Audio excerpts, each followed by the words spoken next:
new age of Republican conservative grifters, individuals who are not real conservatives, who don't care about policy, who don't care about the people. What they care about is denouncing black people in order to make white conservatives comfortable and then for them to be able to make money off of, such as Candace Owens.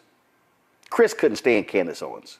We often talked about her and talked about how awful she was and how she was frankly illiterate to the issues and doesn't really give a damn about black folks. Now, she's recently, of course, you know, she got fired from the Daily Wire. She claimed parting of ways. No, you got fired. And, oh, she's been on various platforms. Oh, going here. And she accepts the invitation from the Joe Budden podcast. And then she goes on the Breakfast Club and she's talking to them. And then she's talking about how, you know, oh, I mean, how, you know, this must be my second or third invitation and how I never got invited to these black platforms to talk about the things. Well, that's actually a lie. She was, and I'm going to get to that a little bit later. But the reason all of this is important, the reason this is important, is because what you see Candace desperately trying to, let's just say, come back to the neighborhood. You know, that person who you grew up with and then they leave and then all of a sudden you never see them again and then they don't come back to any of the family events. They don't come back to the high school reunion. They'll come back to the church anniversary. Then all of a sudden they want to then pop on back into our lives and go, oh, no, I was loving y'all the entire time, even though the entire time what they were doing was trashing us and distancing themselves from us. And it's not like we actually care in terms of what she had to say. But the thing that was going on was Candace Owens was consistently and constantly denigrating black folks for the amusement of white conservatives. I really didn't care about her interview on Joe Budden's podcast or The Breakfast Club. Nothing against Joe, nothing against Envy or Charlamagne, or just as hilarious. I just didn't give a damn about Candace because she's not bright. She's not the brightest bulb in the dark room. Until she posted this. A number of other people were ripping her to shreds, and again, I didn't care. But then I saw this, and I said, I felt like that Al Pacino character in The Godfather 3. Every time I try to get out, they pull me back in. And so Candace posted this. The most brutal smears I ever faced was the media's attempt to convince black people, my own community, that I hated them. Finally, black America is recognizing that they were intentionally misled. That's interesting. That is thanks in large part to the Breakfast Club interview and Joe Budden. Interesting. It's the media. It's the media. They're the ones who did that. That wasn't me. That was the media. You know what? I heard that media thing before. Y'all remember this? It ain't us, it's the media. It ain't us, it's the media. See, it's that part right there. It's the media. It's the media. That was Candace Owens, the media. The media did all of that. The media was saying that I didn't like black people. It's the media's fault that I was being portrayed this way. And now if I could just go talk to black media, black targeted media and black owned media, and then now people can have a whole different view. And some Negroes out there, I've seen some of the comments like, oh my God, I mean, you know, I kind of agree with her. And, you know, now I got a different view of her. It was the media, okay? So Candace, was this the media when you appeared before Congress and talked about white nationalism? I said that in my opening, and I will say it again, you know that white supremacy and white nationalism is ranks nowhere near the top of the issues that are facing Black America. And the reason that you are bringing them up in this room is because it is attempt to make the election all about race, as the Democrats Not in do. my case, Ms. Please don't Owens. cut I'm me sorry. off. Please do not characterize my motive. Mr. Chairman, it's my time. Yeah, it's my time. You've got your time, Mr. Menendez. I'll give you 3 more seconds. Every 4 years, you bring up race, and you knew exactly what I meant when I said hilarious, and you just tried to do live what the media does all the time to Republicans, to our president, and to conservatives, which you tried to manipulate what I said to fit your narrative, okay? I was not referring to the subject matter that is hilarious. I said it's hilarious that we are sitting in this room today, and I've got 2 doctors and a missus, and nobody can give us real numbers that we can respond to so we can assess how big of a threat this is, because you know that it is not as big of a threat as you are trying to make it out to be so that you can manipulate. Y'all heard that again. It the media, okay? Was this the media? But the real truth of the reason why people hate the Queen has nothing to do with the colonization. It has something to do, which, by the way, just to be clear, the Brits invading Africa actually represents, and this is going to get me in trouble, but it was, if you look at how forward it brought the African colonies, it ended up being a net positive. Now, this is, of course, it's going to get me in trouble because people somehow think that Africans were living happily ever after and things were great, and then the horrible English, British descended upon and murdered everybody, and the French suddenly murdered everybody, and that just isn't the truth. Obviously, the African nations had slavery, just like the European nations had slavery. Wow. So it's an evil that was not started, did not begin in Europe, actually. It can actually be traced back to Muslim origin. That's you talking. But it's the media. Was it the media when you talked to at CPAC, that racist conference in 2019?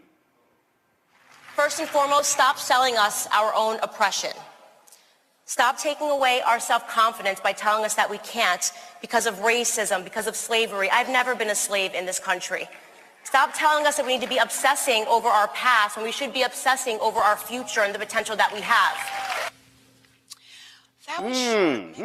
That was Candace talking at CPAC. That's right. That was her. Huh. How about this? Is this the media? You blame it was the media's fault when you own Dr. Phil. Policies are harmful also to the people that they purport to help. And we have all of the evidence there to look at. When you artificially place a Black American into a school in which they do not belong based on their knowledge, doesn't mean that they go on to get A's. In fact, there was a Black adjunct professor, you guys have definitely heard of him, Dr. Thomas Sowell, who was teaching at Cornell University, and he found that the majority of the Black American students that were there were on academic probation. Now, these students were some of the smartest in the nation, but because they were artificially placed amongst their peers at Cornell University, they were failing on academic probation. These policies have never helped Black Americans. It's just basically policies that are put in place to make people feel good, right? I feel like I'm doing something when in fact I'm actually creating harm. You either know the answers or you don't.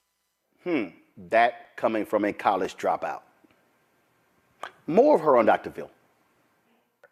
They're only here for the financial aid. I'm giving you actual facts. No, right? I'm giving you actual facts based upon extensive say, well, maybe they just don't feel good. But that's not the case. I mean, I went to university. I did not feel good, right? I didn't pull the best grades in high school, probably got into a better university than I should have gotten into based on my performance in high school. It wasn't because of my feelings. It's because I wasn't focused on it. And that, we're talking about a cultural problem, what's going on back at home, as was in my circumstance. And none of that is because of institutionalized policy. It almost seems like you guys refuse to accept that, Black students aren't performing well. You feel like you have to have this burden of responsibility when, in fact, if you actually wanted to help, you would look at the facts, re-examine the fact that it's not helping anybody. It's not helping Black Americans to artificially place them into universities, and you'd make effective change. But you're making the assumption that Black students are academically inferior, and they're not. No, they're some of our most brilliant students that we have. Basic. No. That you are making the assumption that they are inferior. You just said that they don't belong there. Policies. I'm talking about the students that are based on the policies that you are defending right now, saying that we should have these policies that let them into these universities, not based on their skill set, but based on the color of their skin. So you are assuming that they are inferior. Again, she blames the media. It's the media's fault of all the things that I've said about black people that's actually pissed off black people and that's caused white conservatives to be her biggest cheerleaders. Next. Be socialist, and you know that. And you know that our community, after the first 100 years, doctor, come on. The 100 years after slavery, the black community was doing better. We were going up, up, up. Then suddenly they socialized our community via welfare policies, and the black community started going down, down, down. And you're sitting here supporting a candidate that is advocating for making that on a larger scale. He's saying, we're not just going to do it to the black community, we're going to do it to every community in America. Well, you know his policies do not work. Again, it's all the media, the media. Here's Candace on the media. Fox News again. Well, I think it drew attention for a lot of reasons. I think in many ways people on the right felt vindicated. And I know that there were a lot of moderate people that came over and realized that what I was talking about were actually real issues in black America. I touched upon the illiteracy rates. 75% of black boys in California not being able to read is a problem in black America. White nationalism, when black on black crime, 90.1% of all homicides against black Americans are performed by other black Americans. The entire hearing, in my opinion, was a hoax. The continued hoax on black America, which comes to us from Democrats who want us ultimately to fail by focusing on something that is not harming us when you look at all of the other issues that we are facing. Oh, it's the media. That's why black folks were ticked off at me. So when you sat down 4 years ago with the folks at Mike, that's the media, right? You often talk a lot about how liberals are quick to cry racism or oppression. How do you define racism? Or what's an example of something you find racist? That's a big question. I think Jim Crow laws were racist. That was racist. And in the modern context? In the modern context, I can't think of a policy that is racist. But if somebody walks into this room right now and calls me the N-word, that's a racist term. In modern times, I can't think of a policy that is racist. You mean like when you sued your school and you called upon the NAACP to help you and you got a settlement from your discrimination suit? Is that modern enough? Please continue. You pride yourself on being a free thinker. Correct. What's an area where you break from or differ from President Trump? Where are you a free thinker as it pertains to his agenda? There are tons of things that I've disagreed with President Trump on. I thought that he responded too quickly to Syria. What are some others? You can give me some policies and I can tell anything you yes or no. specifically on the areas that you speak Black about, America, which no. is about race, about black Americans, No. about social policy, No, social issues. I'm fully on board with him, and that's Fully why on board with the agenda. that's why I go around and I speak positively about him. And I want people to understand that we should be trying something different, and Trump is offering something different.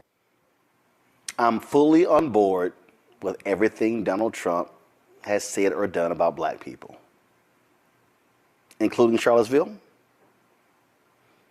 including calling African nations shithole countries, including the denigration on a consistent basis of black women, even black women who worked for him like Omarosa, the constant and the vicious attacks on black female reporters at the White House, the vicious attacks on black women in Congress. So you agree with all of that, right, Candace? But it's the media. They're the reason why. Next.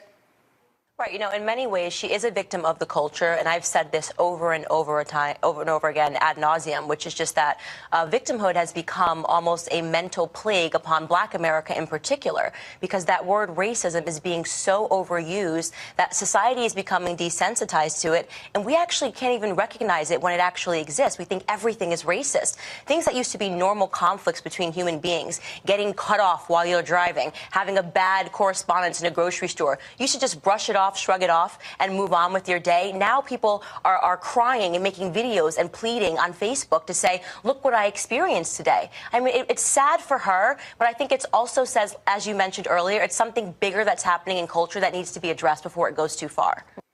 Brush it off, shrug it off. Black people have the cops called on them because they're barbecuing in the park. Black people get accosted by Karens just trying to deliver packages. A little black girl just selling lemonade gets accosted. Black man who's in the street, car is barely in the walkway, gets viciously attacked, saying she's going to call the cops. But Candace says those things are not racist. Just brush it off. Shrug it off. Next. But I ask a question. Can you insult a black person? Can you insult a black person without being a racist? That's just a question I think the minute that he went with lazy, he was using... Why are you saying black people are lazy? No, but that's why does the common word racist lazy trope. make you think That is a about... common racist No, it is trope. not. I've never been called lazy my entire life. So the question is, why does the word lazy make... No, I'm asking you a question. I asked you a question. You said that lazy makes you think of black people. That's what you're saying. That is a common racist trope. So that's within you, not within him. That is not a common racist trope towards black people. And it's incredible that you're defending a man who looks at a pregnant woman. I think he's a jerk. No. I think he's an absolute jerk. So disgusting. Laura. You're trying to be insulting because you're trying to move the ball because you just accidentally called black people lazy. That's what really happened. I know what you were. This is a typical racist trope. Okay, it's not a racist trope. Lazy is a word that means that you're not doing all the time. We got to stop. Interesting. Go to my, first of all, here's what Candace Owens had to say about Ahmaud Arbery. Ahmaud Arbery was caught on camera breaking into an unfinished property that was owned by Larry English. His mother has confirmed it is him in the video. Please stop with the just a jogger bullshit narrative. Avid joggers don't wear khaki shorts and stop to break into homes. Black man gunned down by racist in Georgia. Those racists were actually convicted of that, but she sides with the racists.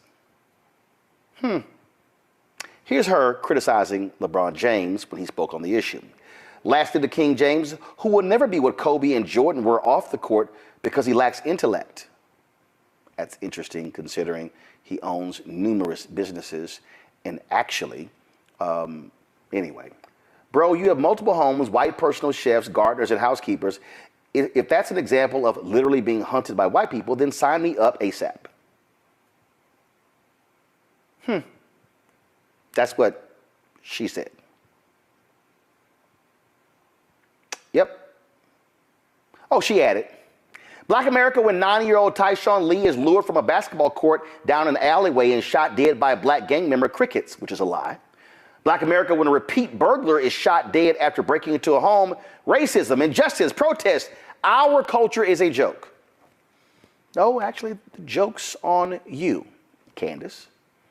But I just want y'all to understand. See, I'm putting it in perspective because these are all things that Candace Owens has said, either on television or on social media about black people. But she wants us to now, excuse all those things because, hey, it was the media. They did those things. That wasn't me. It's the media that actually kept me from my people. It's the media that framed this and made it seem like I didn't like black people. It's the media who wasn't telling the truth about those things. It's the media, huh? Y'all know that. It's always the media. Here's Candace Owens in her own words regarding Juneteenth. Juneteenth is so lame. Democrats really need to stop trying to repackage segregation. I'll be celebrating July 4th and July 4th only. I'm American. I'm a Texan. Juneteenth is the creation of black people. Freed slaves of African descent. They're the ones who created Juneteenth. For those of us in Texas, we understand Juneteenth. We understand what Juneteenth means. We understand the importance of Juneteenth. We understand that Juneteenth was about freedom. But you know, your Candace Owens of the world, she also called Juneteenth ghetto. That's what she said. But she wants us now to excuse all these things that she has said. It's the media. It's their fault why my black people, my dear beloved black community doesn't like me because it's the media. Check this out right here, y'all. One more video. Come on. Well, also, we have breaking news. Candace just gave us this news. Sorry, I forgot. You were blocked tonight. Speaking of, maybe AOC thought you disrespected her. You disrespected AOC? Yes, I got blocked. How do you dare do that? You it's can't really do sad. that. Yes, I mean, I called her an intellectual coward because she says a lot of things and she throws a lot of insults, and yet she will not debate anybody. She doesn't want to debate people on the opposite side of the aisle. And I think that if you actually believe what you believe, you would be happy to sit down and have a discussion and a dialogue with somebody to get to the core of whose ideas are better. And I don't believe that she believes anything that she says beyond getting clicks and getting retweets. I believe she believes. I disagree. I think she believes. I don't, because why not just show up and have a debate? Well, maybe why she's not debate someone? I find that last one right there to be very interesting, because she said, why not show the debate? Now, she was expressing her viewpoints because AOC blocked her, and she was, how dare she? Why not debate?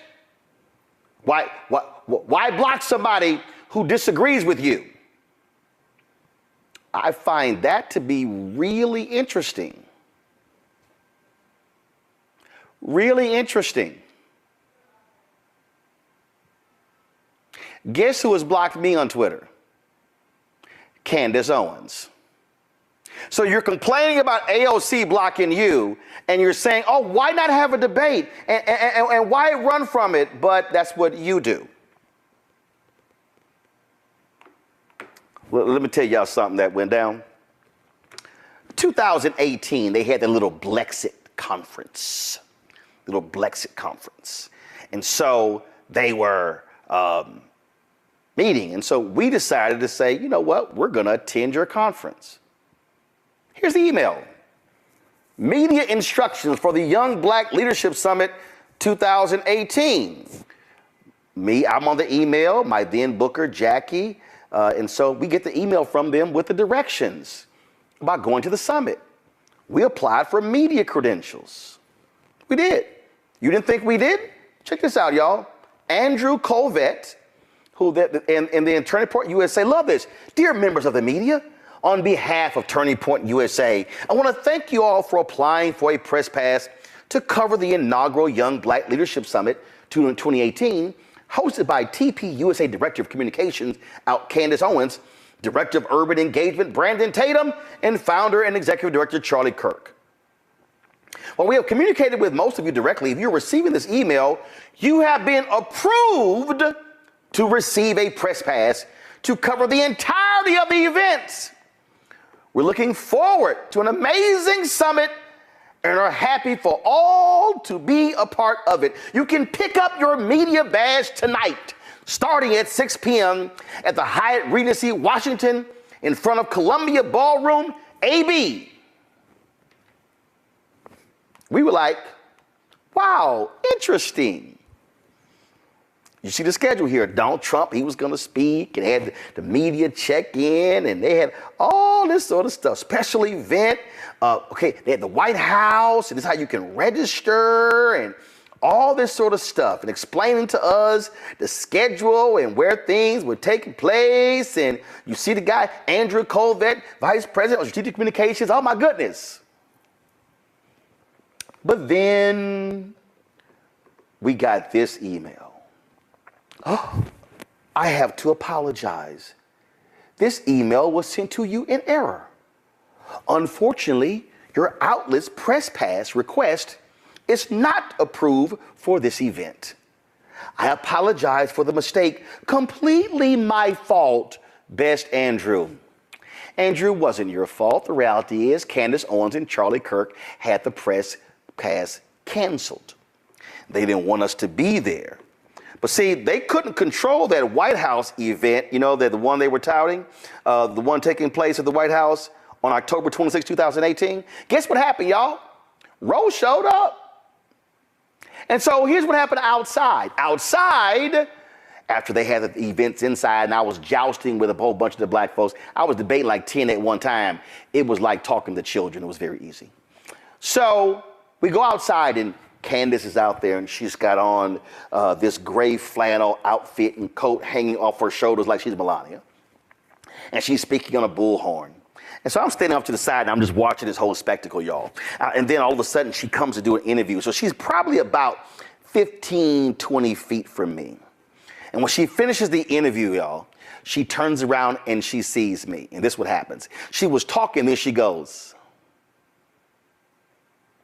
Her eyes narrow and she's like burning. And she goes, "What are you doing here?" I said, "Really?" I said, "I cover black events. Is this not a black event? This isn't the first time I've covered a black event at the White House.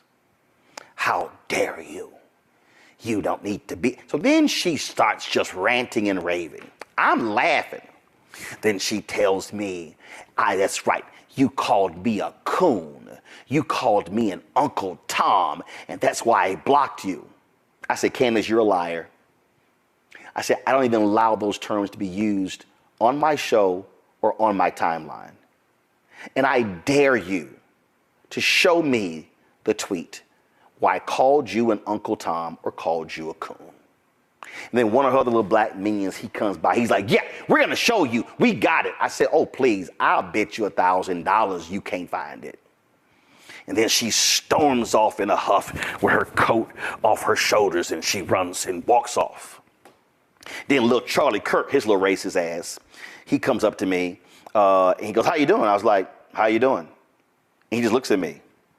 And I guess he was, bothered because I was like, "Who are you?" He goes, "Really?" I said, "Yeah, dude. Who are you?" "Oh, I'm Charlie Kirk." "Oh."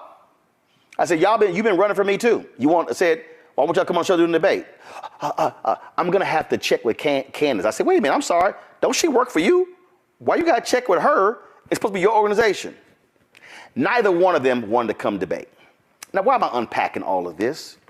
It's because Candace Owens has been fired from she's no longer at Turning Point, no longer at PragerU, no longer at the Daily Wire. And so she's not, out there wearing jacked up hairstyles with no proper edge up. So she's sitting here now trying to reintroduce herself into Black America. She now wants to have dialogue with Black America. And let me be real clear. I'm not questioning her blackness. I'm not saying that she's not black. What I am saying is you're not welcome to the cookout. You're not welcome to any of our events. You're not welcome to any of our conferences. Because see, when you choose to be a self-hating black person, and then you want us to then listen to you, no. That's not how these things work.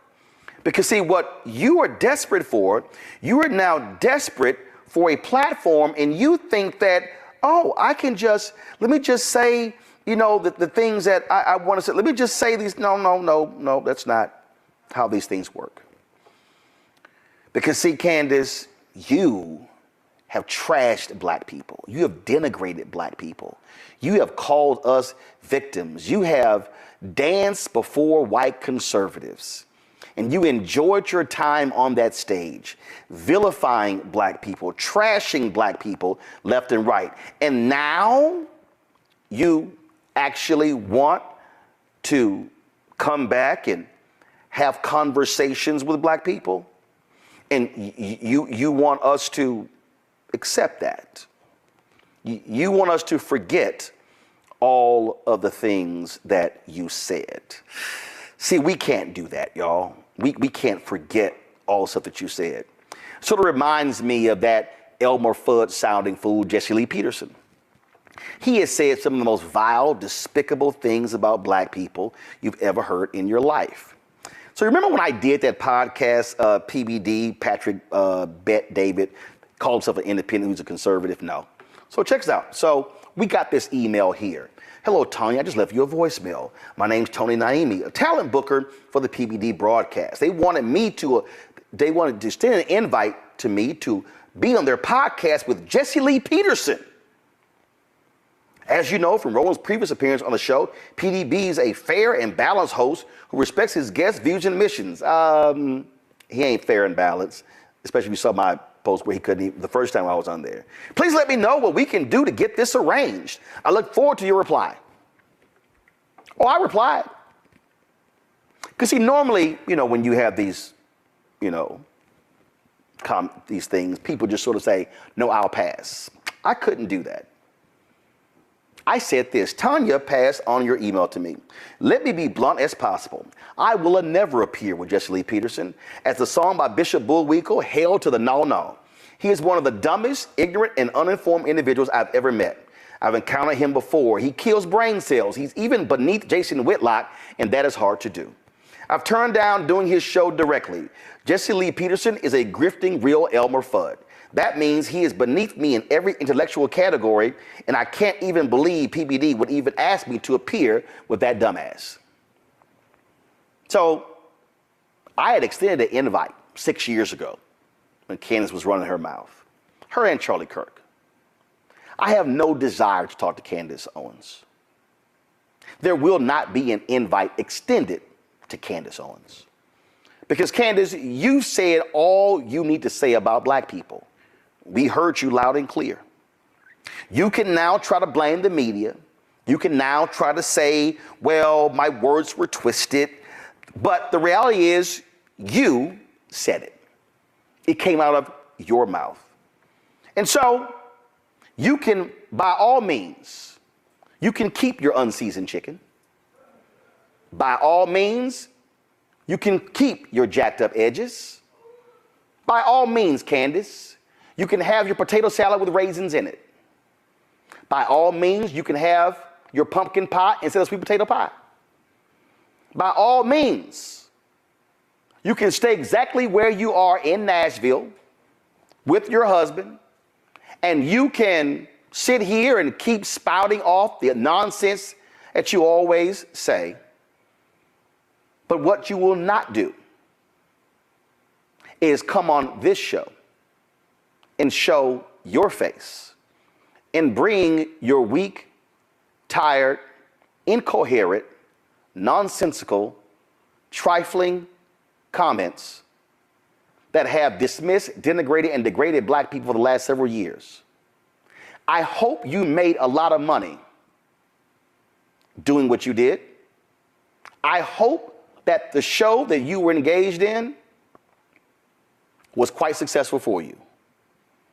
But what will not happen is if you're going to come on here and use this show and use this audience as an effort to rehabilitate your trash image. Run along, Candace. You made it clear you didn't care for black people. You made it clear who you were comfortable with.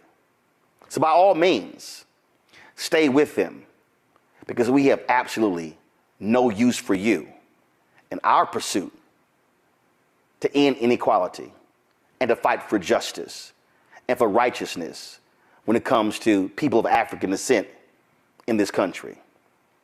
All skin folk ain't kinfolk, and you absolutely will be rejected at any cookout. Rebecca, you get to go first.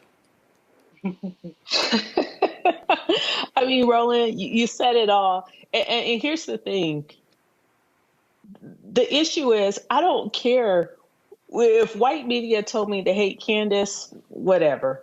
But the issue is, like you said, is that Candace hates herself. And that's my problem with Candace Owens. It's because she hated herself so much, she happily decided to be a minstrel. And when I think about back to the 19th century, what actual minstrel shows were, it was white people showing up in blackface to make fun of Black people to white audiences. So the level of self-hate to be a Black person, to volunteer to show up as a minstrel to white audiences, to make fun of Black community, and then now to try to come back into community, you know, that's a deep psychological issue, and that makes her unsafe to Black America. And I think that's what many people don't understand when we say she is dangerous to Black America. She is not safe. She has demonstrated that she will sell us out, and we don't need any more sellouts. We need people to step in and continue to build our communities, not show up to hostile environments that don't like our communities and stand with them to make fun of us in the situations that we're in. And she's right, we're not victims, but what's unfortunate is that Candace is a victim of her own making. There's a lot of people who think that what she says is very witty and she has a point, but something that I want to remind our audience is it's simply being a contrarian does not equal intellectualism. Just because you say something counter to someone else doesn't make you right, doesn't make what you're saying factual. In fact, Candace argues and debates like a child. A child uses straw man tactics.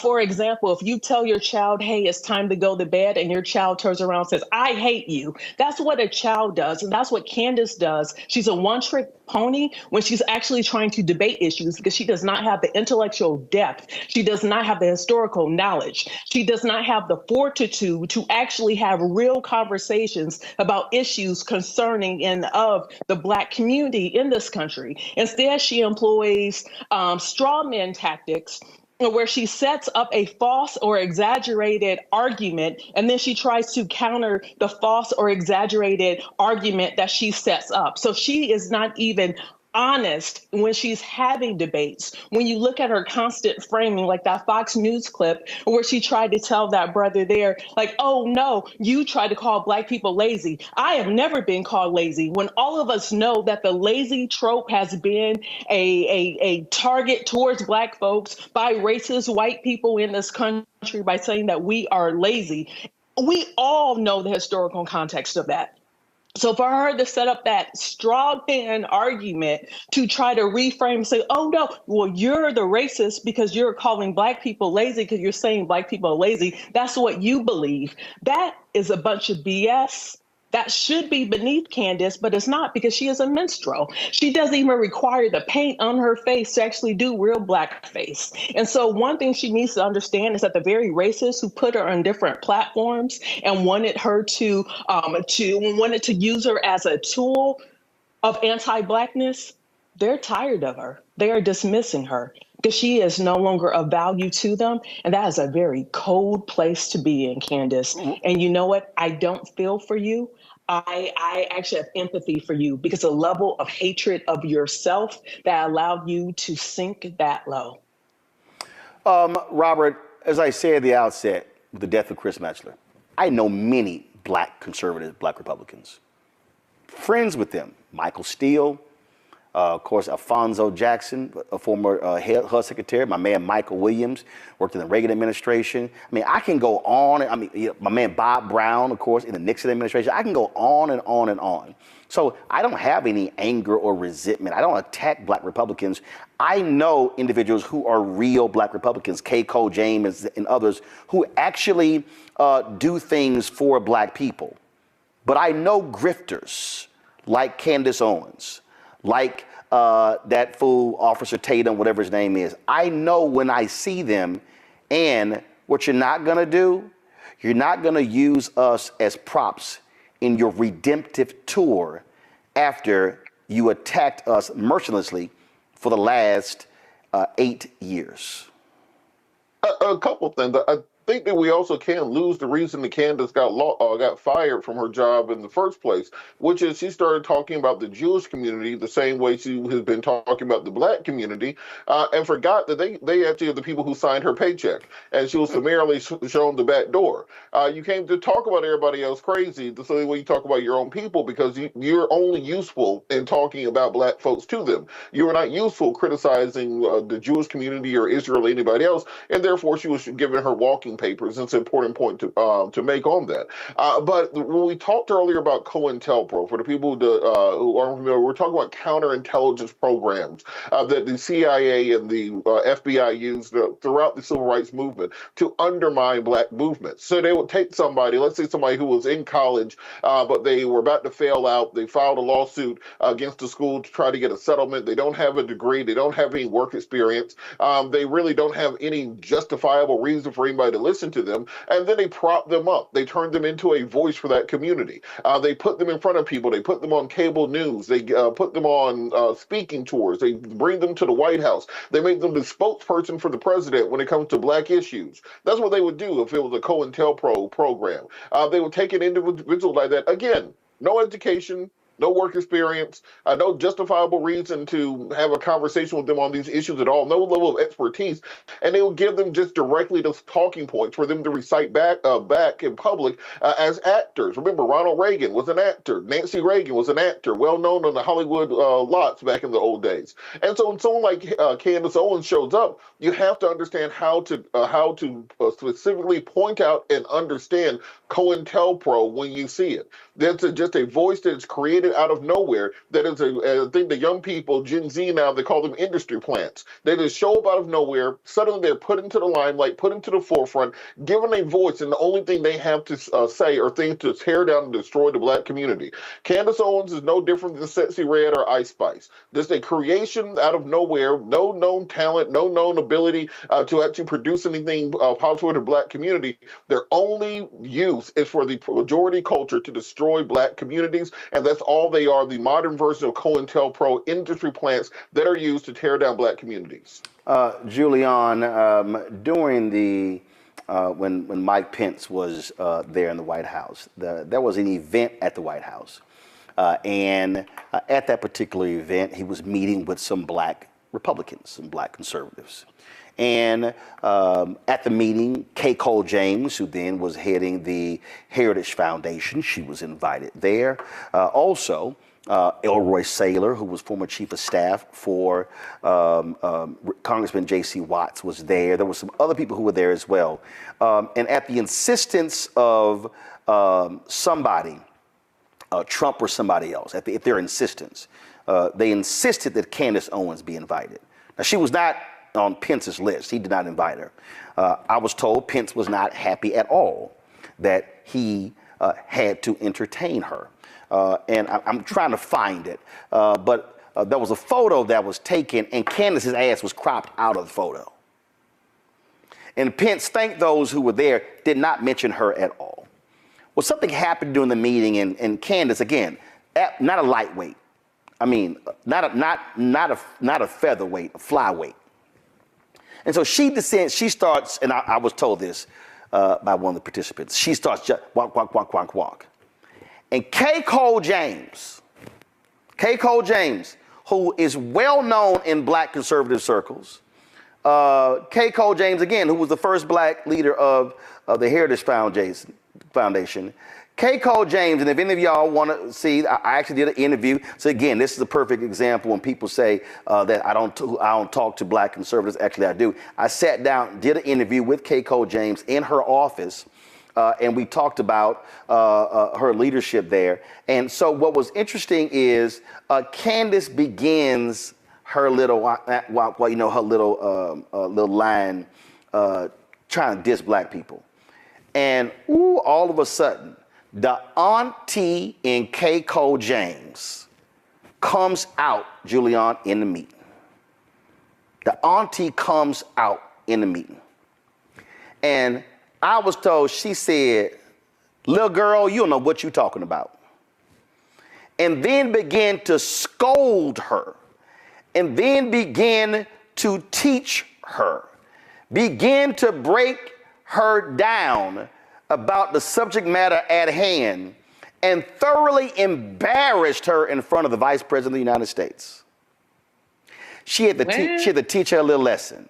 Because, see, even the black conservatives knew, look, girl, you ain't got no business being in this room because you have no credentials, no resume, no experience, no knowledge, no depth. Because truth is, Candace Owens is as deep as mustard on a hot dog. Julian.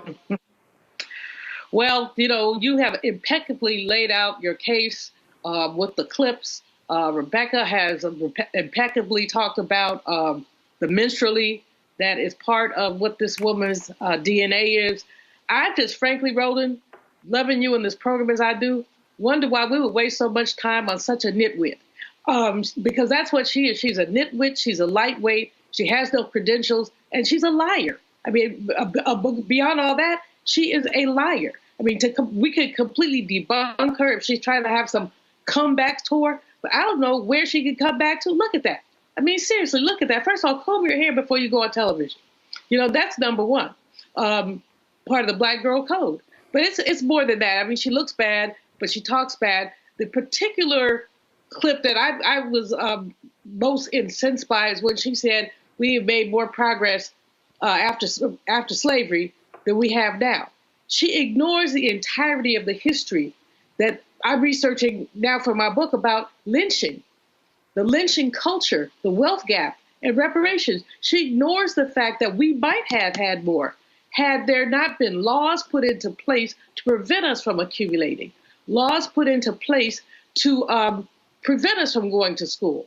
The laws that have allowed our HBCUs to be underfunded for so long, laws deliberate. This is not like casual, oh, it's not our fault racism. These are laws that were deliberately passed. The only two groups of people who were excluded from minimum wage laws were domestic workers, who was that, Black women, and farmers.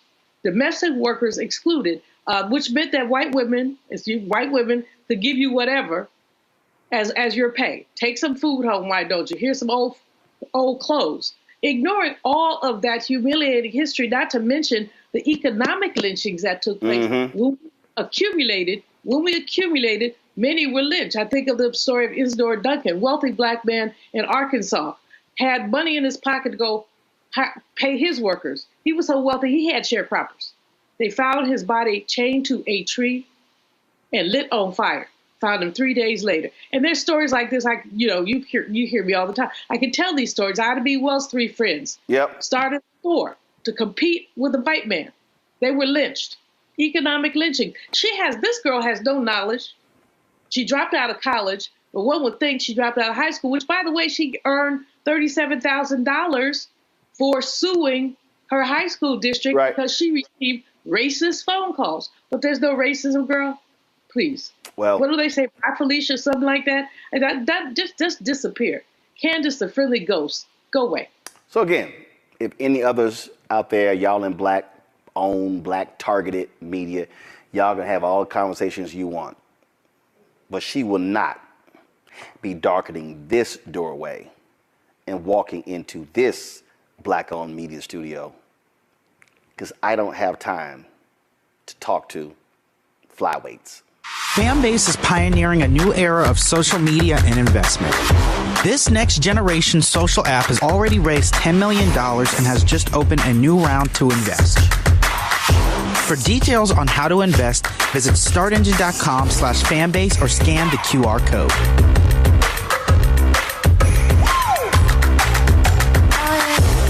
Another way we're giving you the freedom to be you without limits. As bad as Trump was, his economy was worse, and Black America felt it the most. He cut health insurance while giving tax breaks to the wealthy and big business. He stoked racial violence, attacked voting rights, and if reelected, vowed to be a dictator and, quote, get revenge. We can't go back.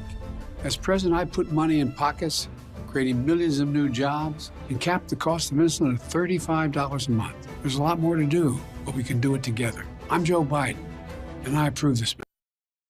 Oh, if your name is Emmanuel Acho, a piece of your ass has been chewed up and spit out. Folk, they've been lighting this Fox Sports brother up after he made these comments following Angel Reese's news conference after they lost to Iowa.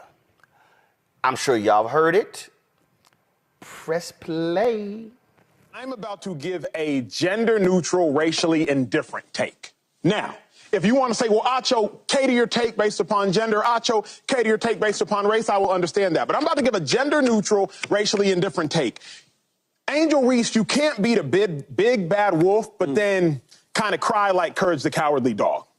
Because if you want to act grown, which she has, if you want to get paid like you grown, which you are, if you want to talk to grown folks like you grown, which you did post-game when you told a coach for an opposing team, watch your mouth. If you want to tell people, get your money up, then post-game when you take an L, you just got to take it on the chin. Nobody mourns when the villain catches an L. And Angel Reese, you have self-proclaimed to be the villain. Shout out to you, because you were the second best basketball player on the court, and it was not close. Outside of Caitlin Clark, it was you. 17 and 20, dog. Showed up, biggest game, second biggest game of your career. Absolute dog, but you can't, under any circumstance, go to the podium and now try to ask for individuals to give you sympathy. No one has sympathy for the villain. You painted the bullseye on your back. Why are you surprised when people shoot at you? So if you want to act grown, if you want to pose grown, if you want to talk grown, if you want to talk to grown folks grown, then you got to take the L like you grown. Because what frustrated me is when you want to be the villain, but you want to hope for sympathy like a hero. I'm about to give a gender-neutral, racially indifferent... So, that was the commentary. Now, keep in mind, y'all, keep in mind that at the news conference after they lost to Iowa, a reporter asked Angel Reese a question about the last year since LSU won the national championship. This is what she was talking about. I don't really get to stand up for myself. I mean, I have great teammates. I have a great support system. I got my hometown. I got my family that stands up for me. I don't really get to speak out on things just because I just try to ignore, and I just try to stand strong. Like, I've been through so much. I've seen so much. I've been attacked so many times.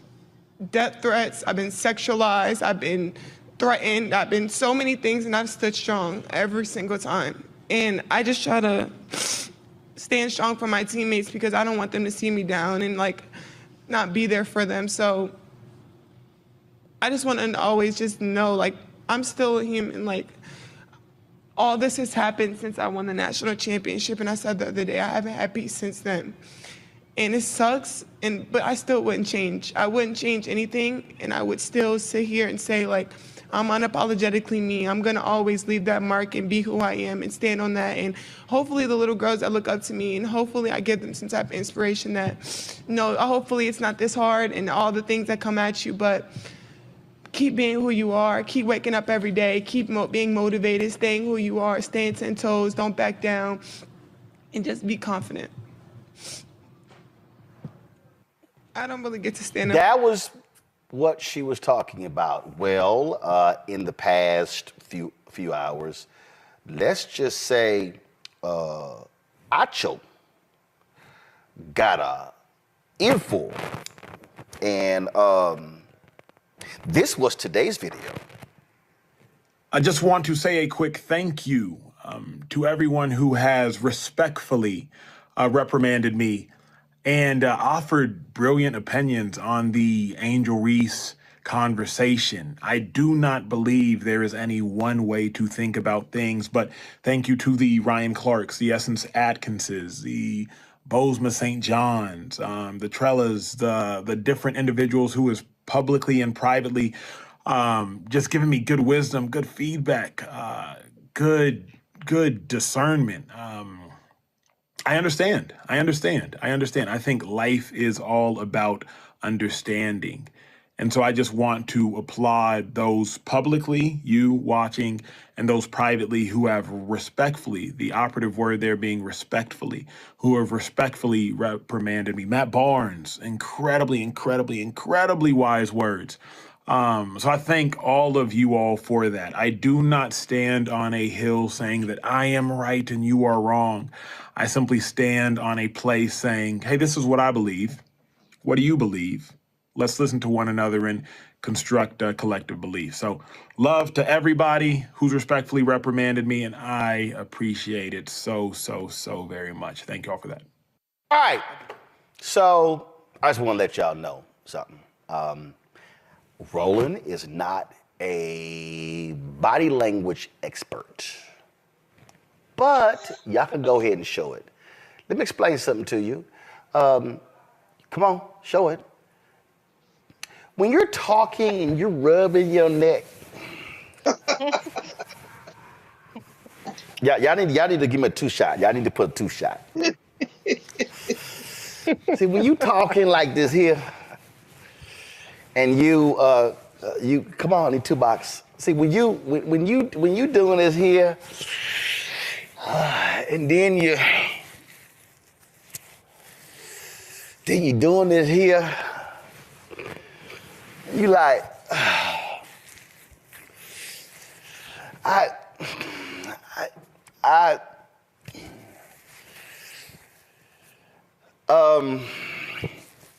appreciate y'all calling me. I appreciate y'all getting in my ass privately.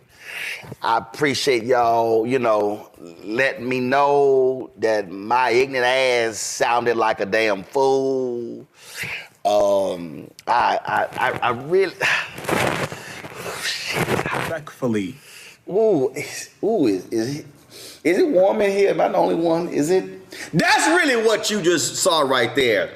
For everybody watching right now, let me go ahead and give the cussing disclaimer that's about to ensue, because I saw Reese earlier on Twitter. So, Lauren, I'm gonna go ahead and start with you. Let me go ahead and because you also text me like, Lauren was like, are we gonna deal with this tonight? Well, I'll say this. There's a lot to unpack a little bit here. I mean, I get what he was trying to say. I do get what he was trying to say. I do think I'm a big Angel Reese fan. I think she's fantastic, and it's great to see women's basketball blow up in the ratings and everything else. But I think what people were probably really sensitive to was the terms gender neutral, as if, there is no difference in criticism, but women athletes are coming into their own now. And I think people are now starting to have to make this adjustment. But after we saw the thing that happened in the LA Times, right? And then we hear Angel Reese tell us that she's been getting death threats for a year, which the first thing that I thought about was, wow, isn't that interesting that we can get a 40-minute, 10,000-word piece in the Washington Post about Kim Mulkey, but we can't get one piece in the Washington Post about Angel Reese getting death threats for a year. That to me is an extremely serious thing, and it's kind of like taken as, oh, no big deal, whatever. And, I think about that with a lot of folks that are in the news. Fannie Willis getting up on the stand telling everybody she's been getting death threats, and everybody acts like this is normal, business as usual. And it's not. It really isn't. And you do, at some point, have to attribute some of that to the gender of the people who are saying it. It's like nobody cares. But I do get some of his point, because I do think that, didn't the women's movement tell us that we were equal to men and we could do whatever we want? And then when we get out there and do it and we get criticized, some of us get sensitive to that. So it's like, if we're equal, we got to be equal with the criticism. And frankly, the guys get criticized a lot. Cam Newton, I can remember, Deion Sanders, people who are black, who are very assertive out there, particularly with sports. I think both men and women get criticized. I think it was just last week we saw a soccer player that plays for Brazil break down in tears because of the racism that he was dealing with. Right. And nobody talked about that. You didn't get the big outrage. You didn't get the big thing that you get. Here's where Acho screwed up. No, Okay. seriously. Where he screwed up was, is that he didn't understand context. What he did was he asserted that Angel Reese was crying because they lost. That's not what happened. She was literally asked a question. Also, let's factor this in. She announced a couple days later she was declaring for the WNBA. I can tell you, I remember having a conversation with someone on the bus coming back from our award ceremony in 1991 at the National Association of Black Journalists. And it was my last night as a national student representative. And I remember shedding tears. And I remember this sister was like, why are you emotional? Because what I did for 2 years and how much I invested and what it meant to me personally. So he screwed up by getting the context wrong. Well, Acho should have shut his mouth, though, the minute that he heard that she was getting death threats for a year. Let's stop on that one for a second. But that's my whole point. That's my point. Why was she getting checked after that and after what we saw with the LA Times? But that's my point. So shut his mouth on that. So he got nailed. He got nailed.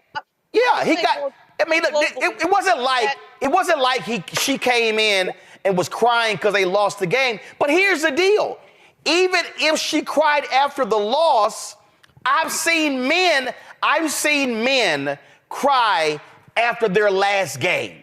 I've seen college players who go, "There's no tomorrow." I've seen guys cry on the court. You'll see them. They'll lift the jersey of their eyes because in that moment, they know that it's over and they may not be going to the NBA. And even if they go to the NBA, it doesn't matter. We saw the other night Steph Curry have on-court emotion when Draymond Green got kicked out of a game in the first 4 minutes. And here's the Golden State Warriors fighting for they're literally in the number 10 slot, one game ahead of my Houston Rockets. In fact, they're playing right now. I just got the alert. And so Steph is sitting here going, dude, what are you doing? I'm 35 years old. I don't know how much longer I play. And Steph was emotional and where he kicked the chair and he put the jersey over his face. So, okay, the villain. So all of that, See, that's why he sounded like a damn idiot. That villain thing, he sounded like a damn idiot on that villain thing because that's exactly what the dude at the LA Times did. I don't know why he wasn't paying any attention to that. But just to wrap it, I do think the point that he was trying to make about the gender neutral criticism is that he's trying to say that the lady players should get criticized just like the men do, or that if you're going to get out there and sort of be like the person who's always sort of asserting themselves in a certain way, you can expect some criticism. I think that's what he was trying to do. I don't know what, frankly, okay, here's the deal. I don't know what the hell he was trying to do because before I go to Reese, I don't know what the hell he was trying to say here when he was on Van Lathan's podcast and he actually said this. When white people say, well, racism doesn't exist, I know why they say that. Because I've been in them rooms when they saying that. Mm-hmm. When I kick it with black people and they're like, all white people are racist. I know why you're saying that.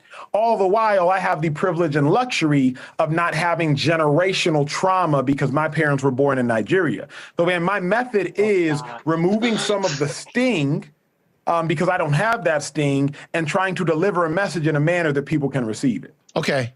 Let me tell you why what you just said offends me. Okay. All right.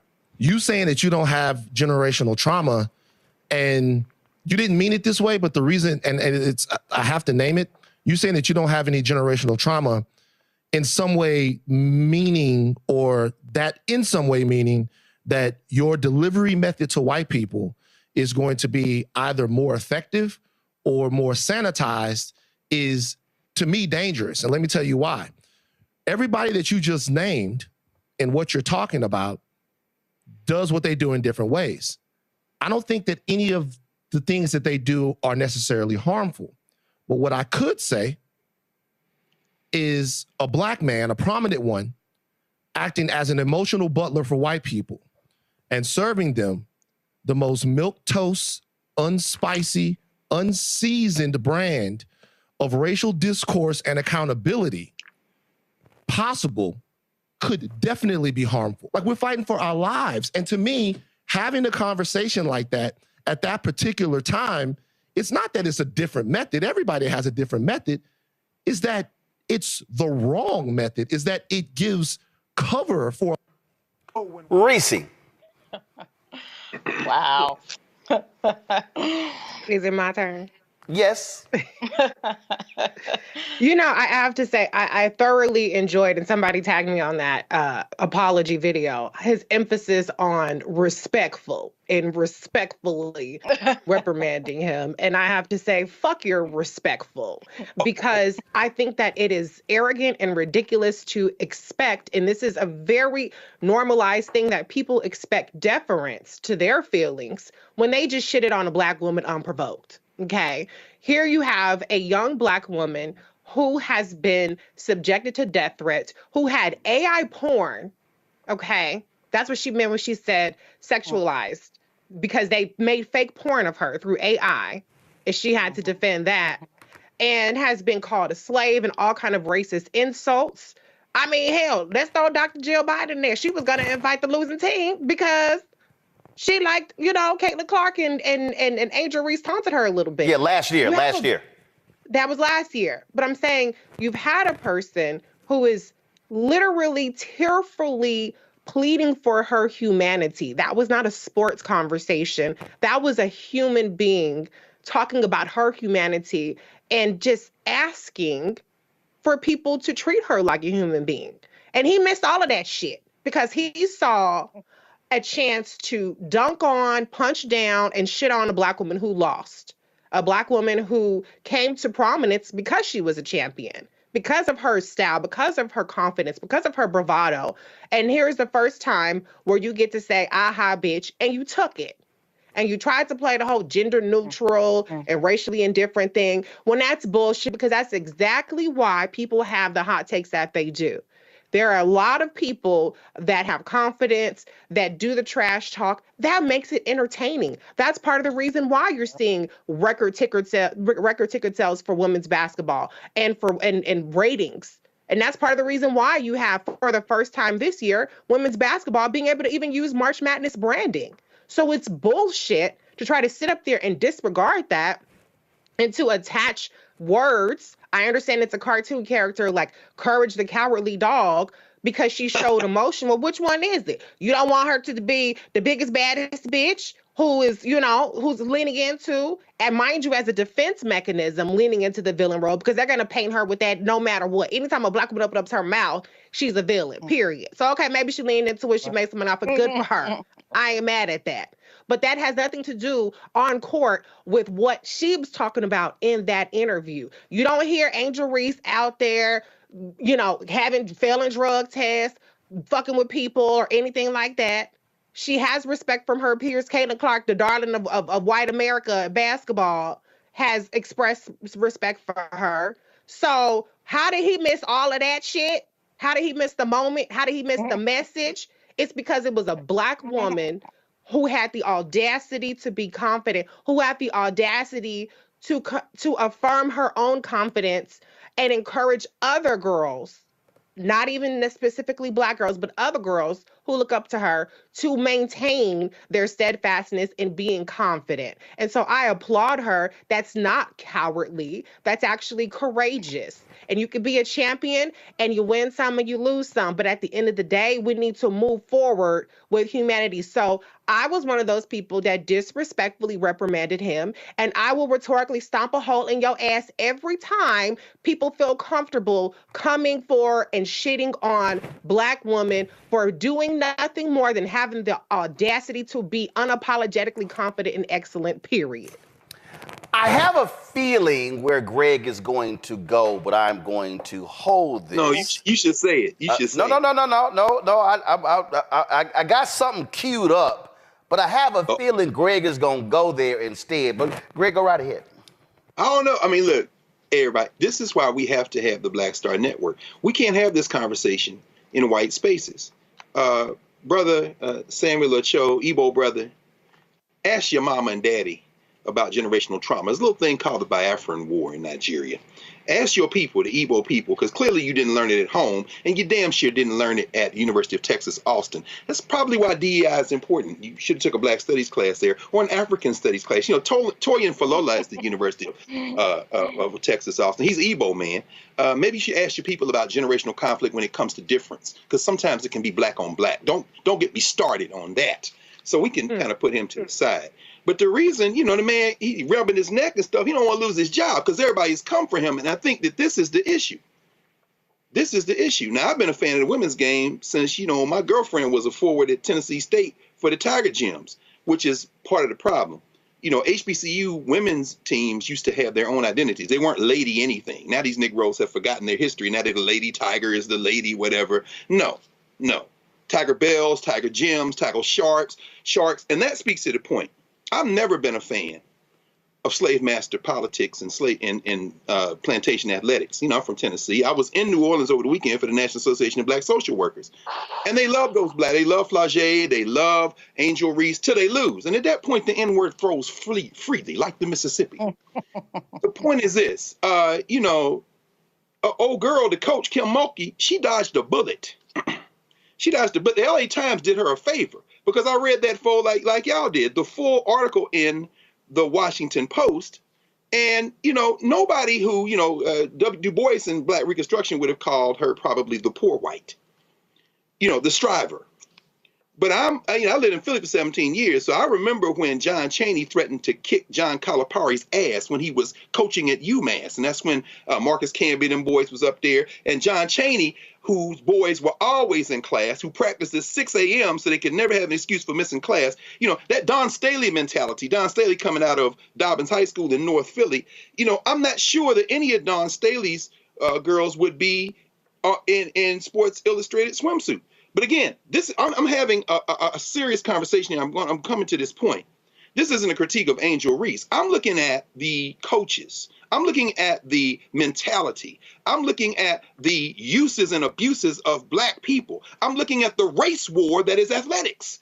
Because, see, I'm a fan of the women's game. I'm sure we all remember Don Imus' ancient dead ass when he called Vivian Stringer's young ladies the nappy-headed hoes on the Rutgers team. This was the race war between Rutgers, between Pat Summitt and them at UT. And you know, if you read the Washington Post article, you know, Kim Mulkey worships Pat Summitt. But then so does Don Staley in many ways. But remember when the black women on the University of Tennessee team, and especially Rutgers team, was going up against the slave master in stores. That would be Gino, who always seems to find a couple of white girls to surround the sisters with. I'm sure for every Maya Moore, you got a Paige Bucket, you got a Rebecca Lobo. In other words, you know, women's sports no different than men's sports in terms of race war.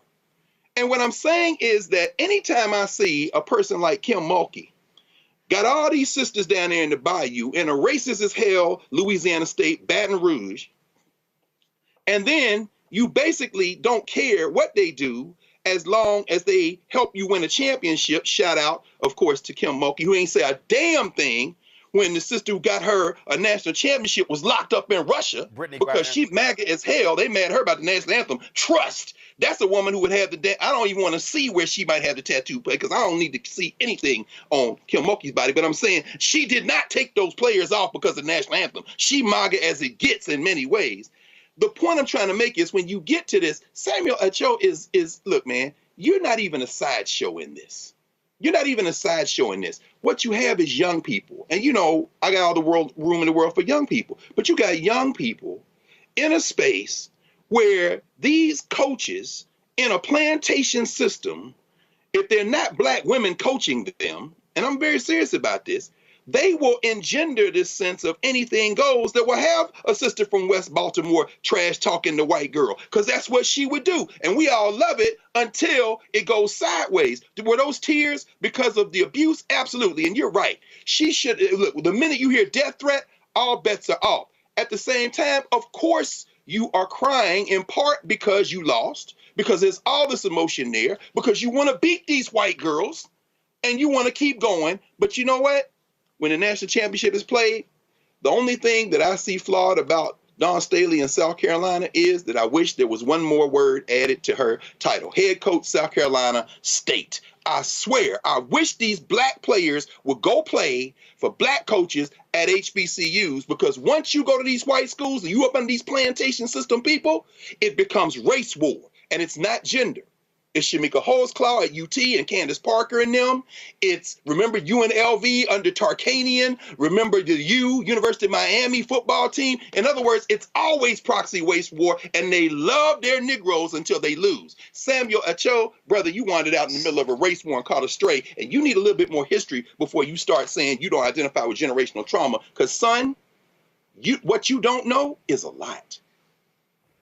So I knew Greg was going to go there a few months ago. Oh, okay, you did. No, I knew that because a few months ago, I actually came across this on Instagram. And you know what? Maybe Emmanuel Acho needs to watch this. The origin of Nigeria that shocked the hell out of me. Nigeria was never meant to be a country. It was something else entirely. In this video, I'm going to tell you what I discovered. Oh, and I want to acknowledge Burna Boy for bringing my attention to this in his song, Another Story, on his album, African Giants. Thank you for inspiring this video, and all of you let Burna Boy know that he got to me, and now I'm sharing this information with you. The creation of Nigeria was never about democracy, never about Christianity. It was about money, business, and profits. None of it for us. Pay attention. The area now known as Nigeria was called the Slave Coast up to 1870. This was the point at which the British had stopped slave trading and moved on to palm oil as their primary commodity out of Nigeria. One of the main suppliers of palm oil was the Benin Kingdom, and you have to watch my video on one of the greatest African kings most of you have never heard of, Oba Vonrawen. This is an important story for me personally because I'm from that region, so they are my people, and his fight with the British Empire over palm oil is one of the greatest stories of African colonial history. Anyway, everyone wanted palm oil, and especially the British.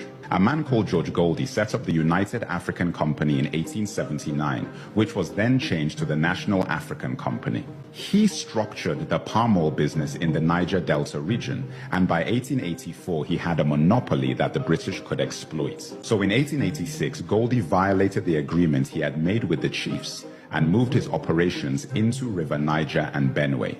The company was also renamed to Royal Niger Company. Goldie tricked the chiefs into signing unfair trade deals, giving Goldie exclusive rights to export palm oil instead of what the chiefs thought would be free trade. These contracts were written in English, a language we didn't understand, and based on laws that were not our own. This is similar to the land negotiations done with Native Americans in what is now known as the United States of America, where deals were done via contracts in English with laws that had nothing to do with the Native Americans. There was a meeting called the Berlin Conference in 1884 to 1885, set up by Germany's first chancellor, Otto von Bismarck. This was where colonial powers discussed how to carve up Africa and structure trade across the pieces of our continent they would take.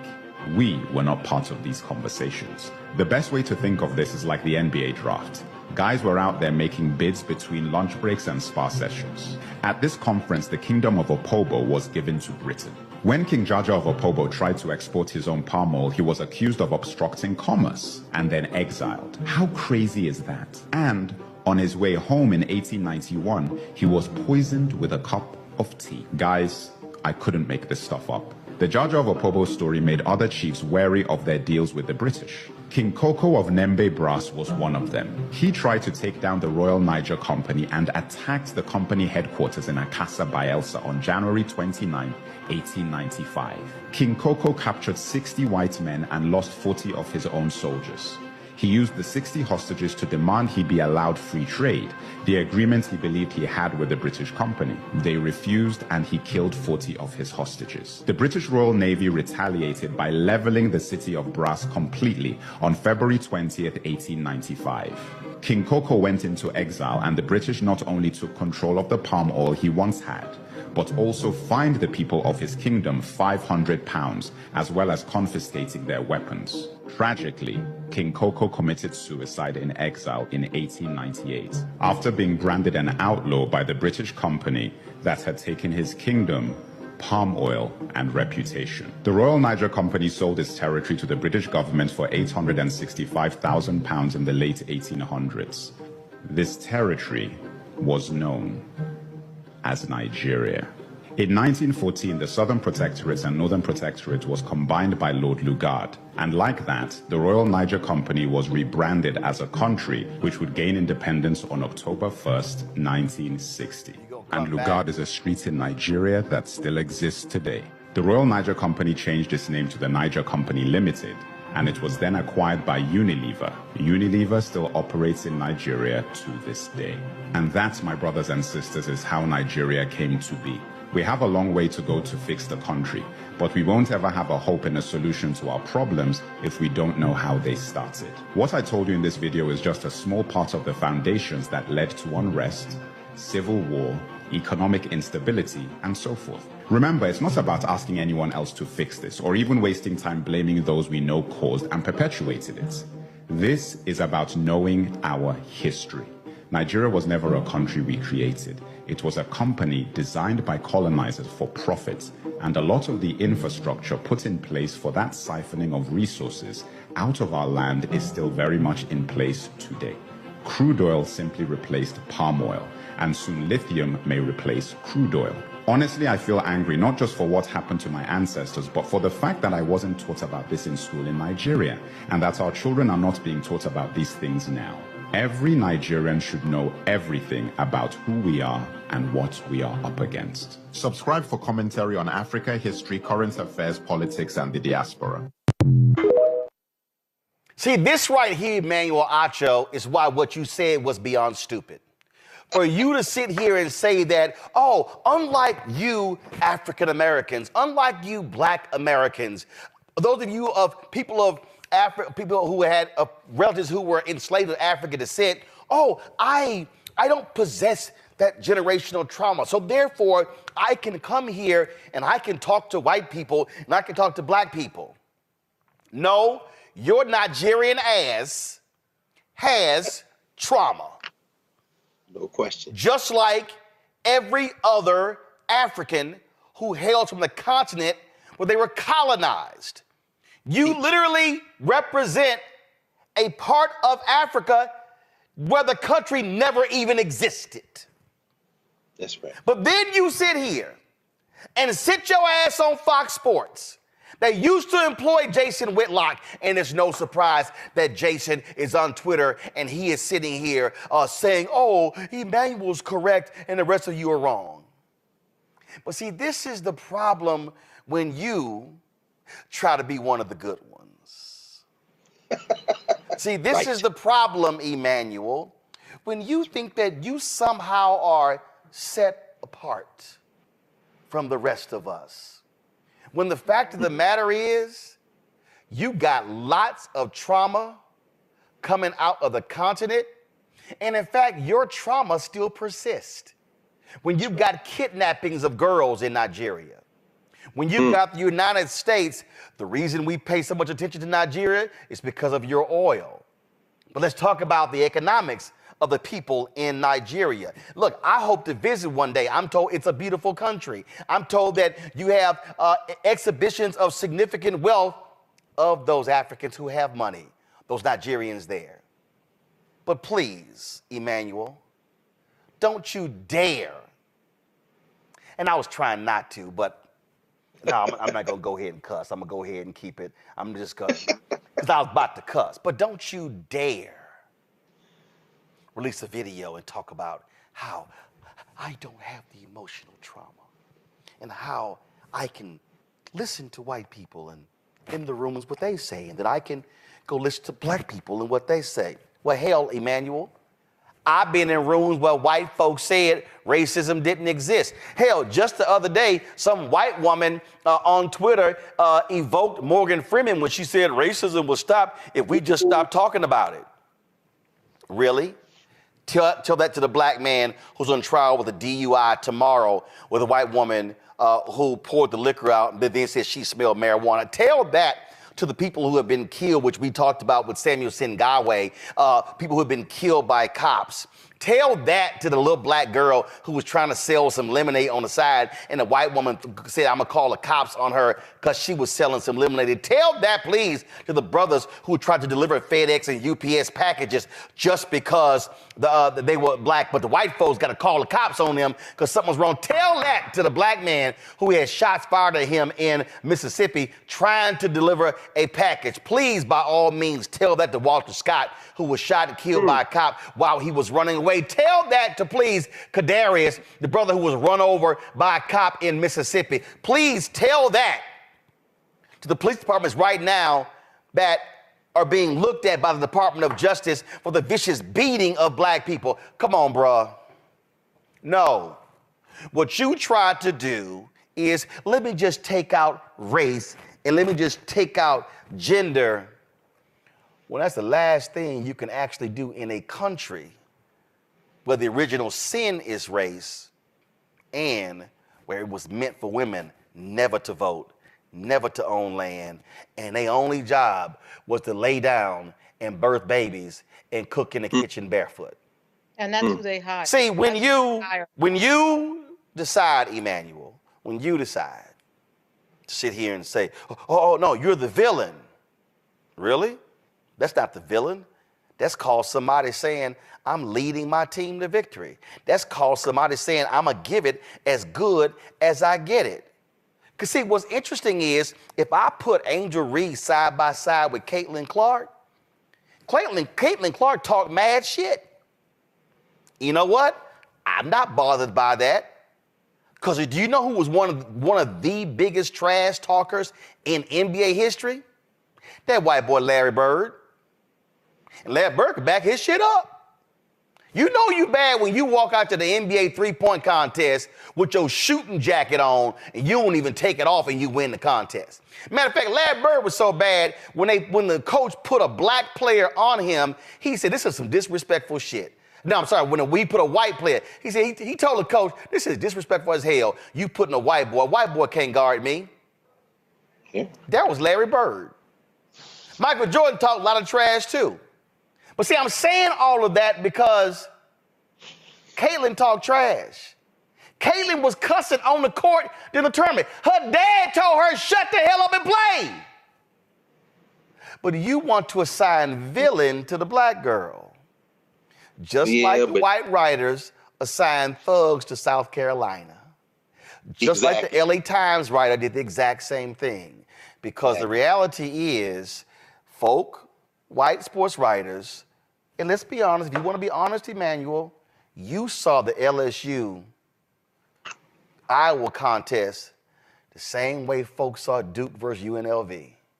Of course. The same way they saw Notre Dame versus Miami, the convicts versus the Catholics. Absolutely. The reality is that's black versus white. We know exactly what that is. And so, brother, why don't you actually spend a little more time with brothers and sisters? Because the reality is, if your ass can't even understand the generational trauma that exists in your homeland, you damn sure have no clue, no concept of the reality that exists in sports in the United States of their America. So I know you feel so blessed with the respectful, private phone calls you got. I ain't got your number. I ain't never met you. But here's what I do know. You went to that little school in Austin. At A&M, we call it small U, small T. You a University of Texas graduate. I'm a Texas A&M graduate. But I'm going to end with this.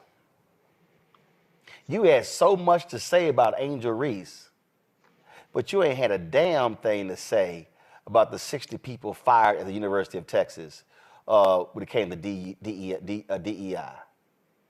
So why don't you, Emmanuel Acho, have the courage of Emmett Smith, who stood up and spoke out against what happened at Florida and called it like he saw it?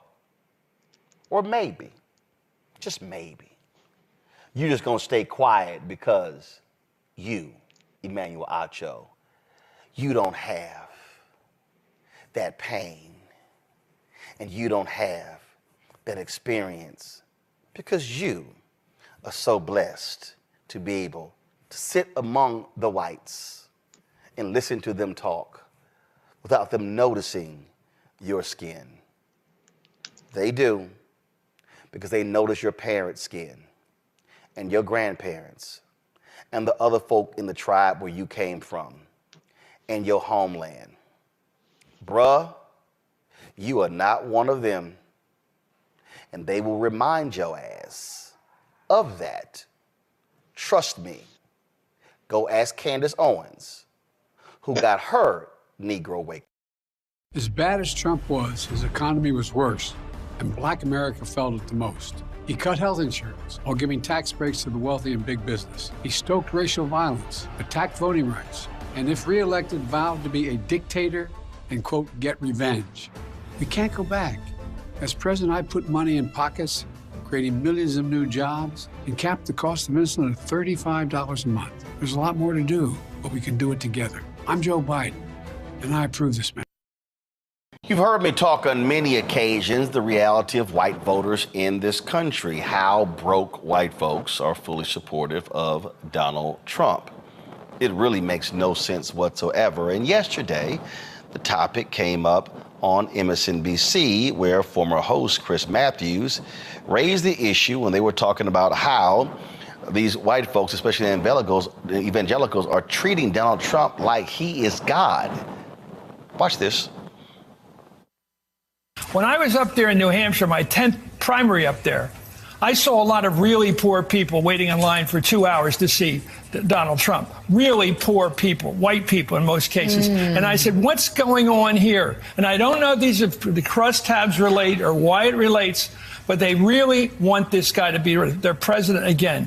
And then I saw the Florida Atlantic University poll that came out in March.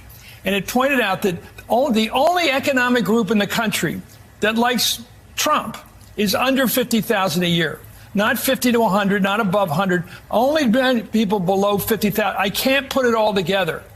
But maybe people are hard up, people have a grievance against society because society has been tough on them. White, Hispanic, Black, all kinds of people below 50,000 a year are for Trump. Somebody's got to get that into their heads that that's what's going on here. And somebody's got to start thinking about why Trump is appealing to those people who are hard up. And people like in the White House, like Ricchetti and Mike Donlin and Anita Dunn, somebody in that big, smart group of anonymous people have got to start thinking about who they're up against. Trump has been able to wire himself into people of basic needs who live out there are not rich. They're not all going to Florida to get the tax break. They're not like that crowd, or that crowd that really is out there, too.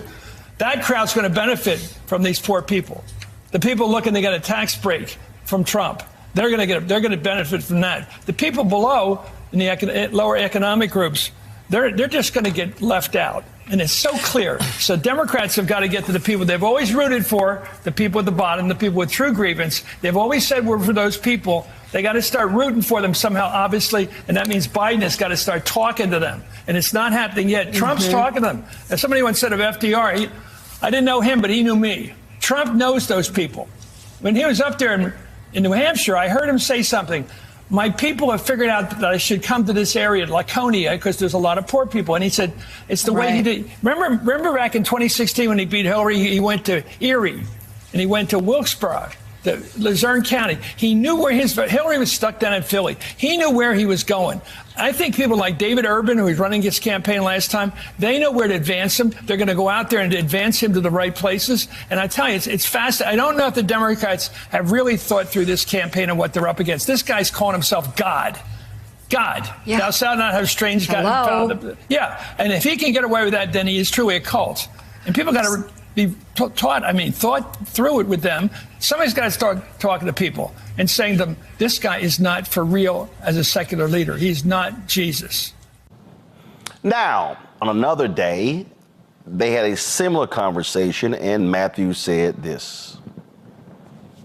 First white people in the world. I mean, they're on their rags on their backs. They look like East Germans coming out of the East Berlin back in the 80s. They were waiting for Trump for 2 hours, and they believe everything he says. And they had this notion that the family, the flag, the country, this really big primitive notion of what they care about, the religion, everything. He's tying into that. He's saying, I'm your savior. I'm taking the bullet for you. Twisted it. And he says, I'm saving you guys. Faith and country and family. Trump has perverted all of that, and I know because I grew up in the Southern Baptist Church. Evangelicals love them. And what do they love? I mean, some evangelicals love them. Evangelical, though, even the term, has stopped meaning going to church. It's become a social identifier. It's a social identifier where I support authoritarian forms of government. I support using anti-democratic approaches to get what I want. It has nothing to do with Christian nationalism. Is that what that is? Yes. Christian nationalism is you pick 3 or 4 issues, and maybe it's trans reading library books, maybe it's guns. Well, it is guns, which is the most bizarre thing. It's guns, it's abortion, it's LGBTQ, it's immigration, right? Which let me just tell you, I mean, yeah, that sure lines up. Like hating all immigrants sure lines up with what Ronald Reagan or what Jesus said when he was talking about the Good Samaritan. I mean, none of this makes sense. Sure, it's none of the embassy to. Yes. New Hampshire. All right, so allow me to unpack. What the conversation failed to do was to really unpack that and walk through that and get people to understand really what's at play, okay? So Chris Matthews says that what is it about these 50,000 and under? Who does Trump lose in the biggest? College-educated people. What's his group? Non-college educated people. So he's purposely playing on people who are not as smart as others. Now, let me be perfectly clear. I'm not saying all those with college degrees are smarter than those without, but it's also discerning the lies from the truth. And so what Donald Trump does very well is he lies. He paints this broad picture. He says, oh, I'm fighting for you, I'm standing with you. But all of those broke white folks Chris Matthews talking about, they couldn't even walk through the lobby of one of his hotels. But see, he presents this whole notion of the plane, the excess, and so they're like, I could have that life. I could have that life. But you can't. You can't have that life. And you're not going to have that life. Because he says this one thing, but he does something else. So it's fighting against China, tariffs. Oh, I'm making them pay. It's not how tariffs works. You actually pay more. In fact, he's saying, re-elect me, and I'm going to impose more tariffs on China. And you know what's then going to happen? What's then going to happen is it's going to cost more for Americans to buy goods. Those are facts. Now, those folks who are believing that, they don't understand that. They look at you like you're crazy, like, what are you talking about? It's not going to cost me more money. Because Trump said it's going to save us money. They believe the lie. And so he feasts on that. He feasts on ignorance. And he weaponizes ignorance. So you look at his tax cut. His tax cut did not help any of those broke white people or the broke Latinos or the broke black folks who are listening to Donald Trump. It didn't, because they're not in that income bracket. He bragged in front of a bunch of rich people at Mar-a-Lago. I made y'all a lot of money, and I'm gonna do it again. Because that's who he cares about. So the Republican Party has created this notion that we're for the little man. Really? So how can you be for the little man but you oppose a living wage? How can you be for the little man when you oppose Medicaid expansion? How can you be for the little man when Republicans are passing laws in Florida and Texas preventing cities from passing laws requiring businesses to provide water and water breaks for people who work outdoors? Now, where Chris Matthews is correct is Biden-Harris. They've got to speak to those voters. Last 3 years, Reverend William Barber has been trying to get a meeting with President Biden, not by himself. But Barber always says in the Poor People's Campaign, they always put up affected workers. The Biden White House has been unwilling to actually do that. He says, no, the president needs to hear from affected workers, poor workers. They don't want to hear from that. The fact is, poor to low income workers are a huge voting bloc that has not been tapped. Chris is right. Democrats haven't reached him. But Chris said Trump is focused on the family, flag, and country. Trump's family, flag, and country in 2024 is no different than what Howard Dean said about Republicans in 2004 when he said God gave guns. So God gave guns. God's still the same, but Trump now presents himself as the Messiah. The gay part in 2004 is now transgender. The gun part ain't changed. He's playing to a fictionalized view of what America used to be. You know what I'm talking about. You're watching a movie and they're talking about the American dream. And you see people on the big screen, they're smiling and they're talking about the nice home in the suburbs and a white picket fence and where mom is at home and the kids come home from school and she's got an apron on and she's got baked cookies for them, and then daddy pulls up from home with his briefcase and he kisses mommy and hugs the kids and grabs the paper and then begins to ask them how their day was. That is literally the world that Donald Trump presents. And for a lot of white people, that was America.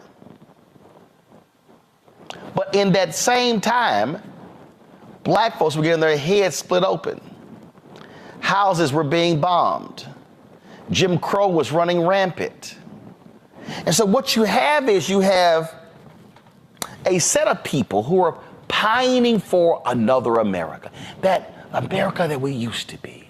The America where we used to go to church as a family, the America where it was man and woman and not these gay people and these trans people.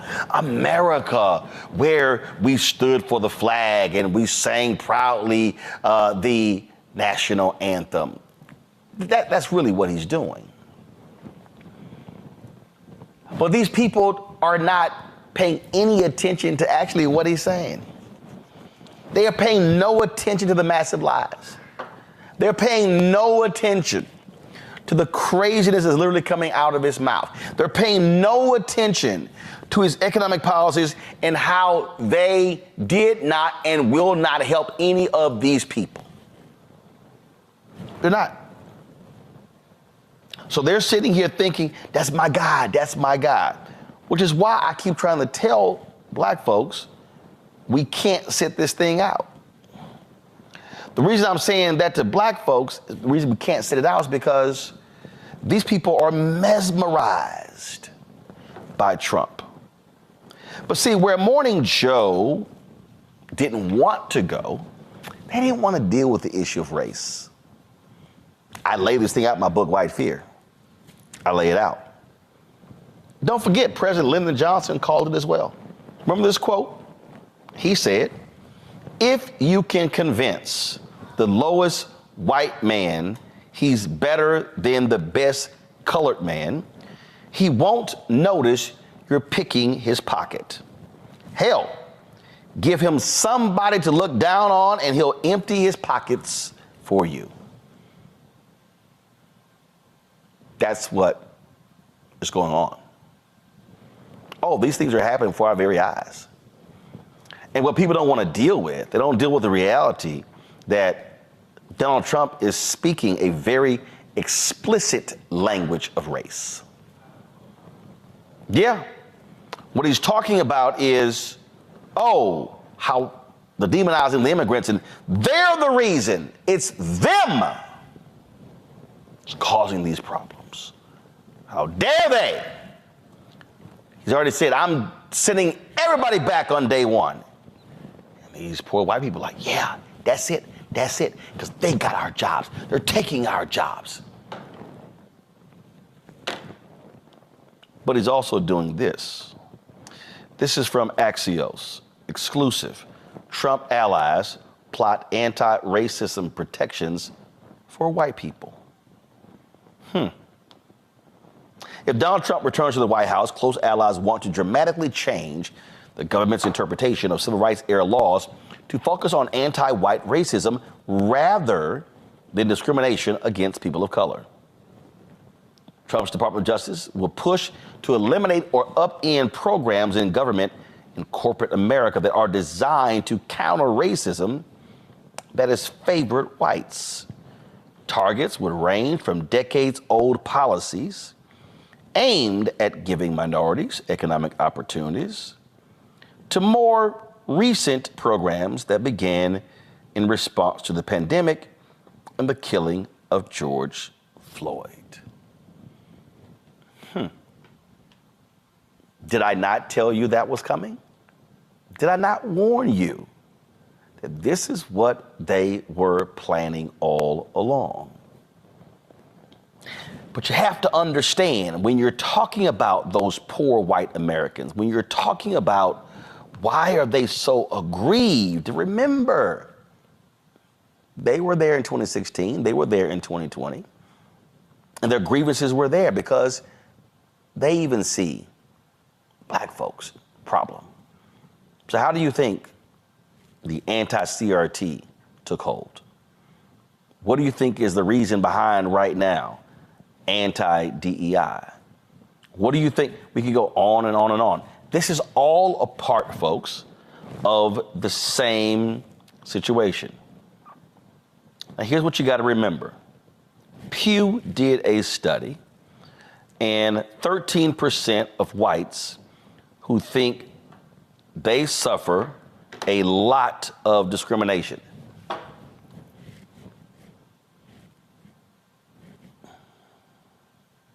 %.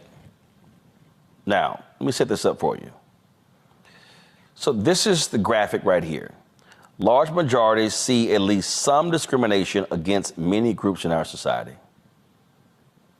Muslims, Jews, Arab people, black people, Hispanics, Asian people, evangelical Christians. Those last two right there, those are Trump voters. So when Trump is attacking migrants, when he's attacking DEI, when he's attacking things like that, keep in mind it's Stephen Miller, who was a top Trump aide, who sued to block the money to the black farmers, who's suing other folks as well.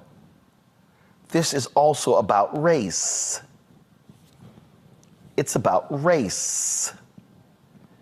It's about how can you reach that individual, reach that poor white person, and get them to buy into your vision and get them to see that you are the one who could change this. You are the one who can be the difference. So therefore, elect you. And oh, that demon Joe Biden, that demon Kamala Harris. Oh no, those people, they are the reasons. They are the ones. They are the fundamental problem. So therefore, it must be me. But see, this is where Morning Joe also completely missed the mark, because they did not talk about history. They did not talk about in the history of America every period where you've had black success has been followed by white backlash. They didn't talk about that. They didn't talk about what we keep seeing happening in this country when it comes to whites and how they respond. But see, what a lot of people don't realize is that you can take this thing all the way back to post-slavery. You can take it all the way back to when plantation owners, they were the ones who said, whoa, hold up. We can't have these poor white people and these freed slaves of African descent joining together.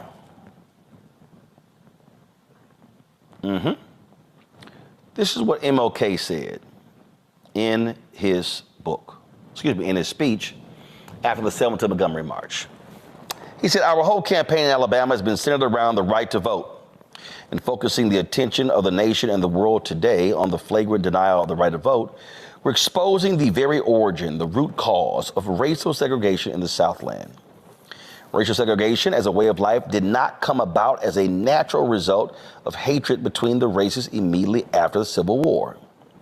There were no laws segregating the races then, and as the noted historian C. Van Woodward in his book, The Strange Career of Jim Crow, clearly points out, the segregation of the races was really a political stratagem employed by the emerging bourbon interest in the South to keep the Southern masses divided and Southern labor the cheapest in the land. Y'all see right there? Southern labor the cheapest in the land. You see, it was a simple thing to keep the poor white masses working for near starvation wages in the years that followed the Civil War. Why? If the poor white plantation or mill worker became dissatisfied with his low wages, the plantation or mill owner would merely threaten to fire him and hire former Negro slaves and pay him even less. Thus, the Southern wage level was kept almost unbearably low. Now, let me stop right there.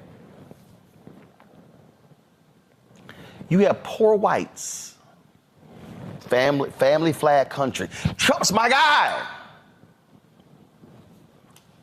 But he opposes unions. He opposes living wages. Now, I need to, wait a minute. Y'all broke. So let me just be real clear, okay? You're broke. You got awful health care. You got awful education. So you're supportive of the people who want to gut public education with vouchers. And those are actual scam programs. They're not meant to help the least of those. They're meant to help folk who are already sending their kids to private school who have the means to, but need several $1,000 to get it done. They're opposing health care. Trump wants to kill the Affordable Care Act. So if you poor and white, what's the one law that has actually helped your health care? The Affordable Care Act. And then wages. So King says this. Toward the end of the Reconstruction era, something very significant happened. This is what was known as the populist movement. The leaders of this movement began awakening the poor white masses and the former Negro slaves to the fact that they were being fleeced by the emerging bourbon interest. Not only that, but they began uniting the Negro and white masses into a voting bloc that threatened to drive the bourbon interest from the command post of political power in the South. To meet this threat, the Southern aristocracy began immediately to engineer this development of a segregated society. I want you to follow me through here because this is very important to see the roots of racism and the denial of the right to vote. Watch this. Through their control of mass media, they revised the doctrine of white supremacy. The use of mass media. The conservative ecosystem, conservative radio, Fox News, digital media. Constant drumbeat, the anti-blackness being constantly fed to them drives this wedge. Go back. King says, they saturated the thinking of the poor white masses with it, thus clouding their minds to the real issue involved in the populist movement. Come back. So if I can keep y'all minds over here, then I can keep you from realizing you're being fleeced. So Fox News over here keeps saying, oh my God, inflation, hasn't gone down. It has. These are awful Biden programs. They're not. They're not helping you. They are. So that's why you have Republicans who vote against infrastructure bill, but then take credit for the money when it comes there. That's why you have Republicans who vote against taking money that's actually helping to put broadband in rural communities, but then they actually take credit for it. But they're saturating the media, and so these poor whites, what do you think they're listening to? King says, they then directed the placement on the books of the South of laws that made it a crime for Negroes and whites to come together as equals at any level. And that did it. That crippled and eventually destroyed the populist movement of the 19th century. So when you hear people say Trump is a populist, Trump is a white nationalist populist. Trump's message is appealing to largely white people, white poor people. You do have some clueless Negroes who believe the nonsense, but that's who he is channeling his energy to, because in the last election, 70% of those who voted were white. So when you hear me say we got to have black folks voting at least 70% of our capacity, because we've got to offset where those white folks are. If you change the election, you have to drive that number down to about 68, 67. Those 3 points makes the difference in Georgia, Wisconsin, North Carolina, Pennsylvania, Michigan, Nevada, Arizona, 7 battleground states. So all of you who are watching and listening, I need you to understand that Trump's messaging, strong guy, save America, only I can do it, love the flag, stand for the anthem, all about family. He's against everything that he says. But because he is a showman, because he's a circus leader, because he understands how to manipulate the minds, which is why he was reading all those Hitler books, because Hitler was a master of manipulation. These poor white folks are going, yes, yes, yes, Trump's our guy, not realizing that they actually are going to be screwed. Remember those tariffs? When Trump was president, I'll never forget. There were white dairy farmers who filed for bankruptcy and lost their family farms because of Trump's nonsensical tariff war. And one of them actually said to a writer that it was worth losing my family farm for what Trump is doing. Mike Lindell literally destroyed his multi-million-dollar pillow business to advance Trump's lying election deal. John Eastman has been disbarred from practicing law because he stood up with Trump talking about the election was rigged. Sidney Powell is next. Rudy Giuliani lost a massive case in Georgia. He owes in excess of $3+ million. He actually owes way more than that for standing with the fool. So what am I telling you?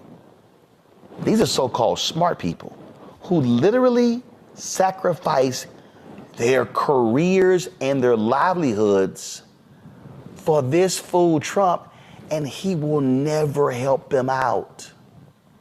So poor white people and confused black people and confused Latino people, let me make it clear, this man doesn't give a damn about you. He doesn't like you. He doesn't respect you, and he will do nothing for you other than sell you a pipe dream and hope you run with it while he laughs all the way to the bank. Joe, you first. You know, this is divide and conquer 101. It's always been this way. How do you stay in charge when the people that you're in charge of have much more in common with each other than they do with you? The way that you do that is by dividing and conquering, whether it was, you know, back in the day, the field Negroes and the house Negroes, or whether it was white folks of simple means, along with immigrants and other people of simple means. You can let that white cat know, well, you know, you're not the richest, but hey, you know, at least you're white and therefore superior. Our brother Ozzie Davis talked about this in Jungle Fever, actually. And so you continue to do that. So Trump's not doing a new thing, okay? He's certainly elevating it for sure, but he's not doing a new thing.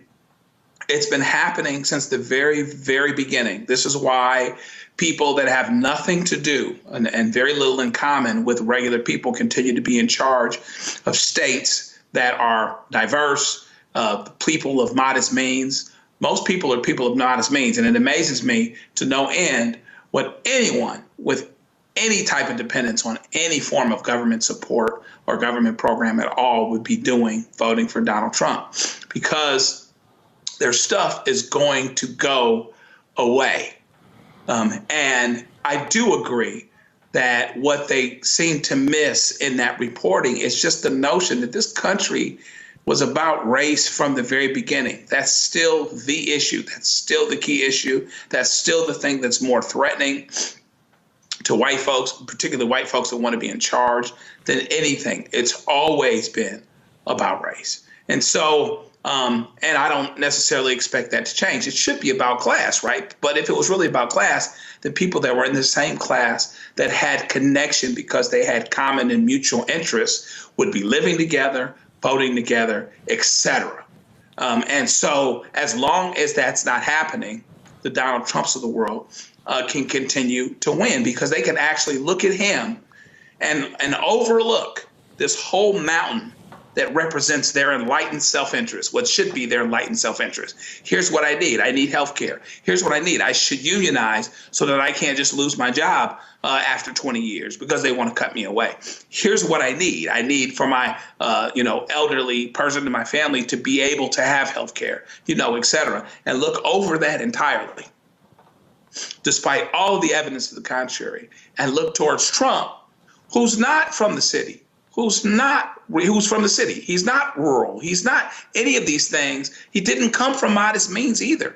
There's no connection to him but this. That's all there is. So we have to stop paying attention. People have to stop paying attention to that suggestion.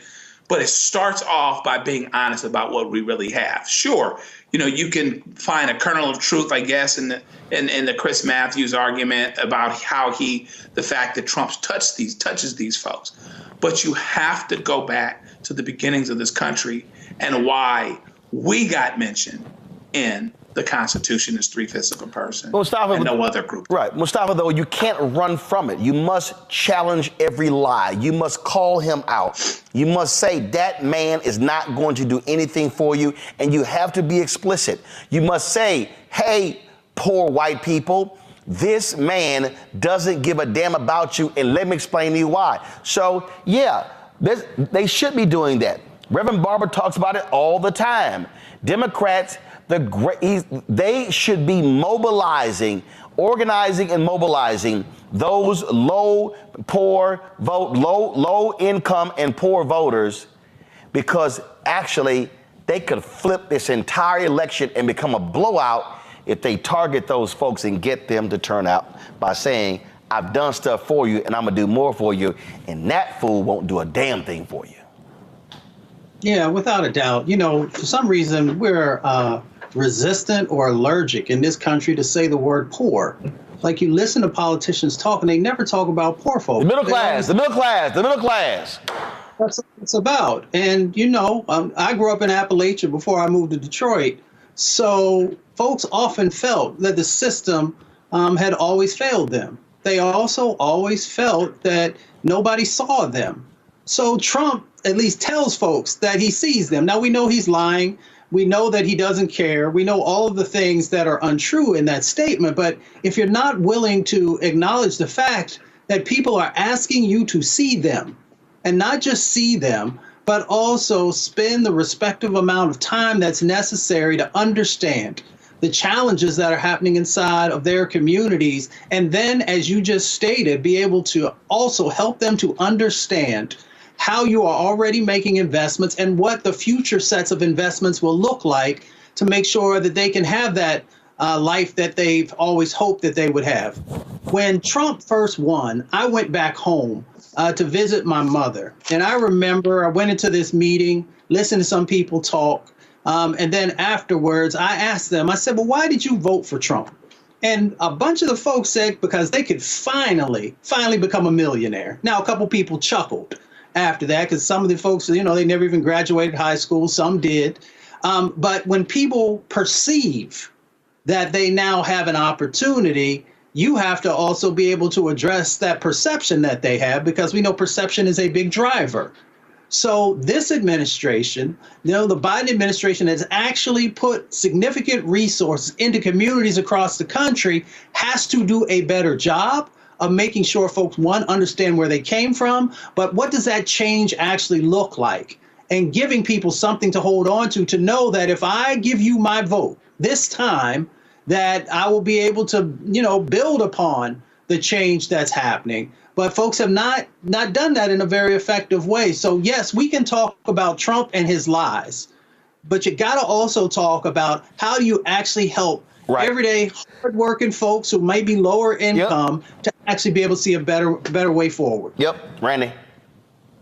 Well, Trump, to me, what is a white person's greatest currency, particularly a white person from modest means greatest currency? It is their whiteness. The reason why they are making poor decisions when it comes to logic is because they recognize, although they don't want to speak about white privilege or own that it does exist, they recognize that their greatest power, their greatest currency in life is their whiteness. So if you do have a person that is saying, I'm going to take you back to the days where whiteness means more than it is these days, he is God to them. He is the Jesus. He is the second coming, because that is, as you say so eloquently in your book, Roland, that is what they fear the most, is this changing society. And so I also believe that what the current administration needs to do is they need to talk frankly about that. While we are uncomfortable using the term poor and talking about economics, we're more afraid to talk about race and the changing demographics. And I think I would say to people, I understand that change is hard, but it's going to happen. The demographics is going to change.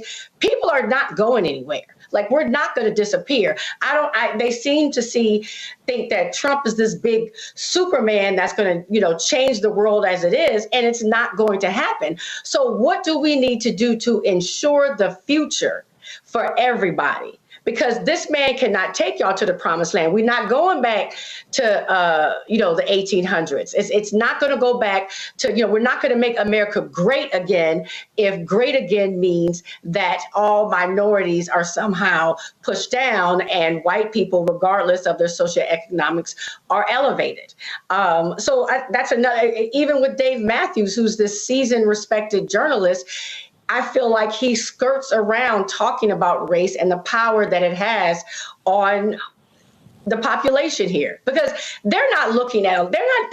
A lot of people are not even paying attention to the actual legislation and things that have been passed and things that have happened. All they know is this man gets up and essentially says that I'm going to take us back. Yep. And that, and that's all they care about. So we really need to address that. We got to get for real and address that. And be honest, like, I know you're scared, but guess what? Ain't nobody in this country going anywhere. So how do we ensure that everyone from all socioeconomic levels can get where they're living in a way that they want to live and they have opportunities? Fanbase is pioneering a new era of social media and investment. This next generation social app has already raised $10 million and has just opened a new round to invest. For details on how to invest, visit startengine.com/fanbase or scan the QR code.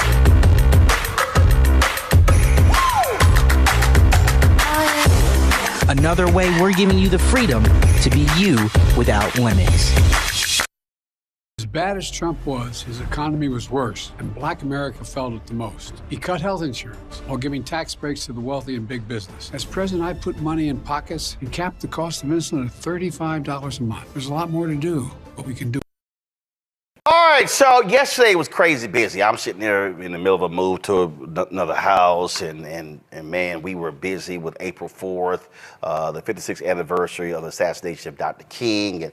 And so folks started with texting and calling me. Then I saw social media, and all these folks were talking about Charlamagne the God and being on the Daily Show and him talking about DEI. And I was just like, okay, y'all, I've been busy. So I looked at it 2 or 3 times today, and we've talked about some of these things before that he laid out in it. And so I wanted to deconstruct it because I do have some thoughts about what was said. So we're going to take it from the top, and then I'm going to walk y'all through this and share some things with you that hopefully you can be more well-rounded and informed about the reality of what we're talking about with DEI. Go.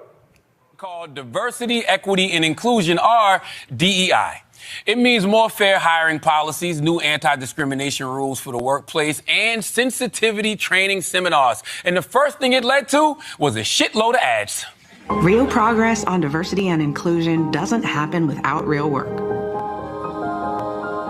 Say celebrate diversity into your X1 voice remote to discover curated content today. Every day, General Mills serves the world by making food people love. And inclusion is one of our secret ingredients. At Kraft Heinz, our purpose is to make life delicious. And we believe we can't achieve that without one essential ingredient: diversity. It's diversity that makes life delicious. We're on a 400-year-long journey, and scars don't fade. But neither does hope. Ask your doctor if black people are right for you. That's right. Nobody's buying Vaseline because of diversity. Come to think of it, I don't think I've ever actually bought Vaseline. It's just there. Like, it comes with the house, all right? So that's how things stood in 2020, but that was like 15 years ago. Today, when people talk about DEI, it's more likely to sound like this.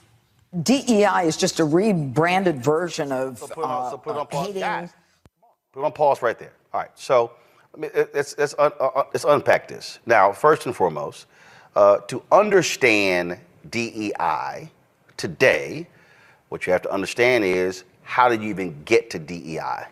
So, and remember, 1968, a report was done.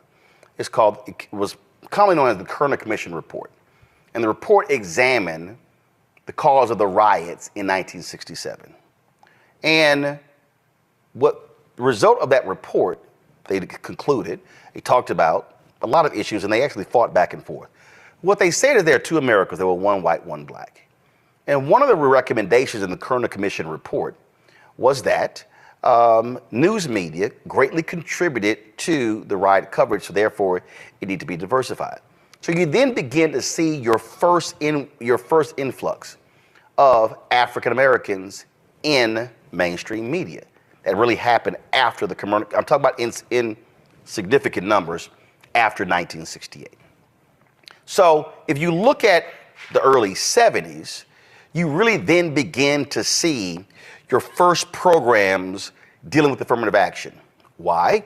Well, remember, President Lyndon Baines Johnson used that phrase first when he was at Howard University.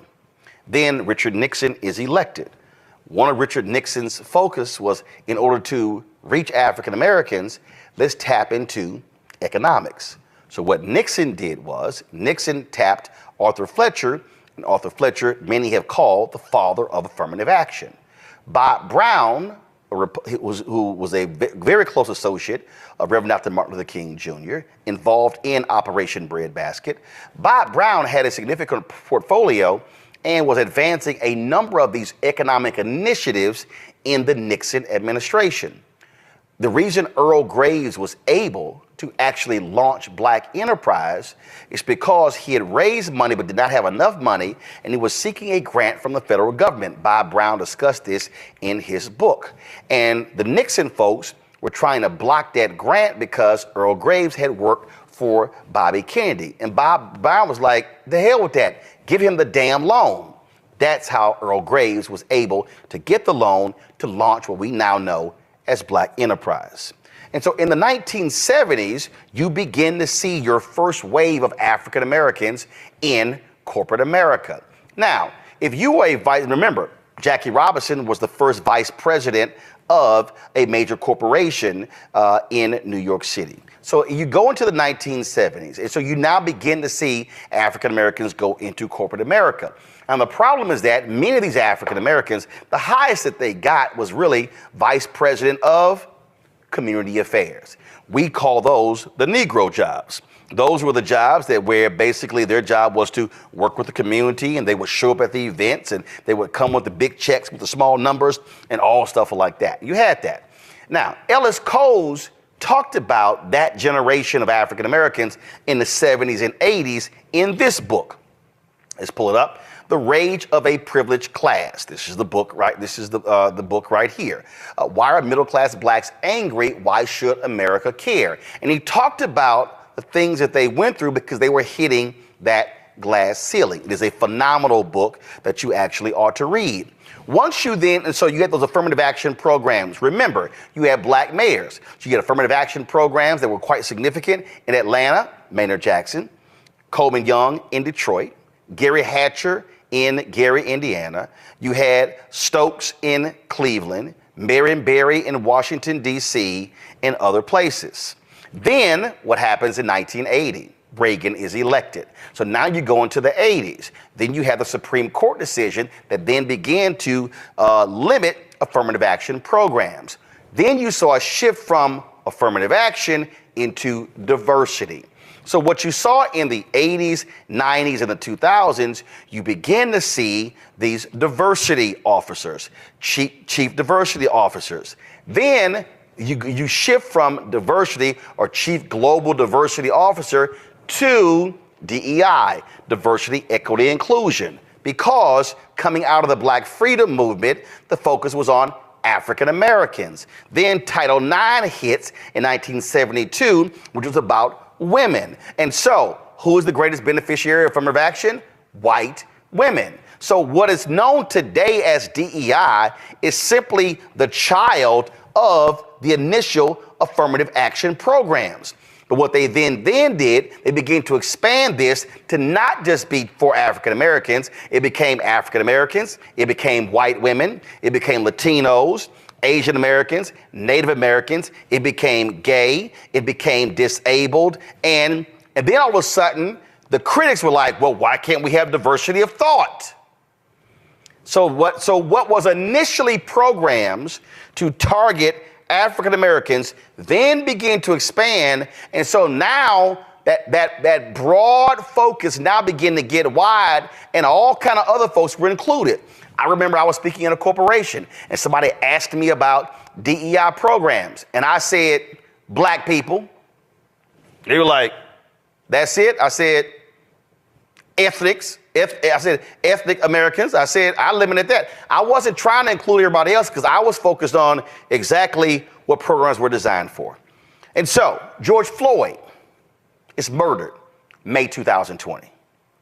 I remember talking to somebody who was in the DEI space. At one point after the death of George Floyd, there were something like 100 open DEI jobs on LinkedIn.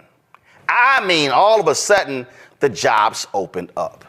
And so you then begin to see corporations posting on Instagram, on Twitter, all these places talking about their support for diversity, equity, and inclusion. It was sort of like, really? Really? And so you begin to see that Then you have these commitments of billions of dollars.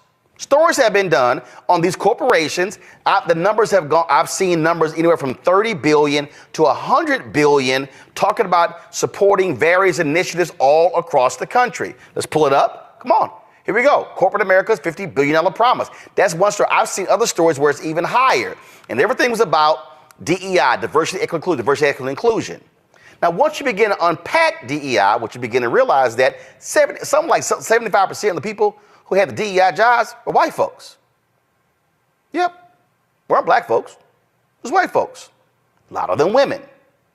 Now, press play. Let's pick up where Charlamagne left off and let me unpack the next part.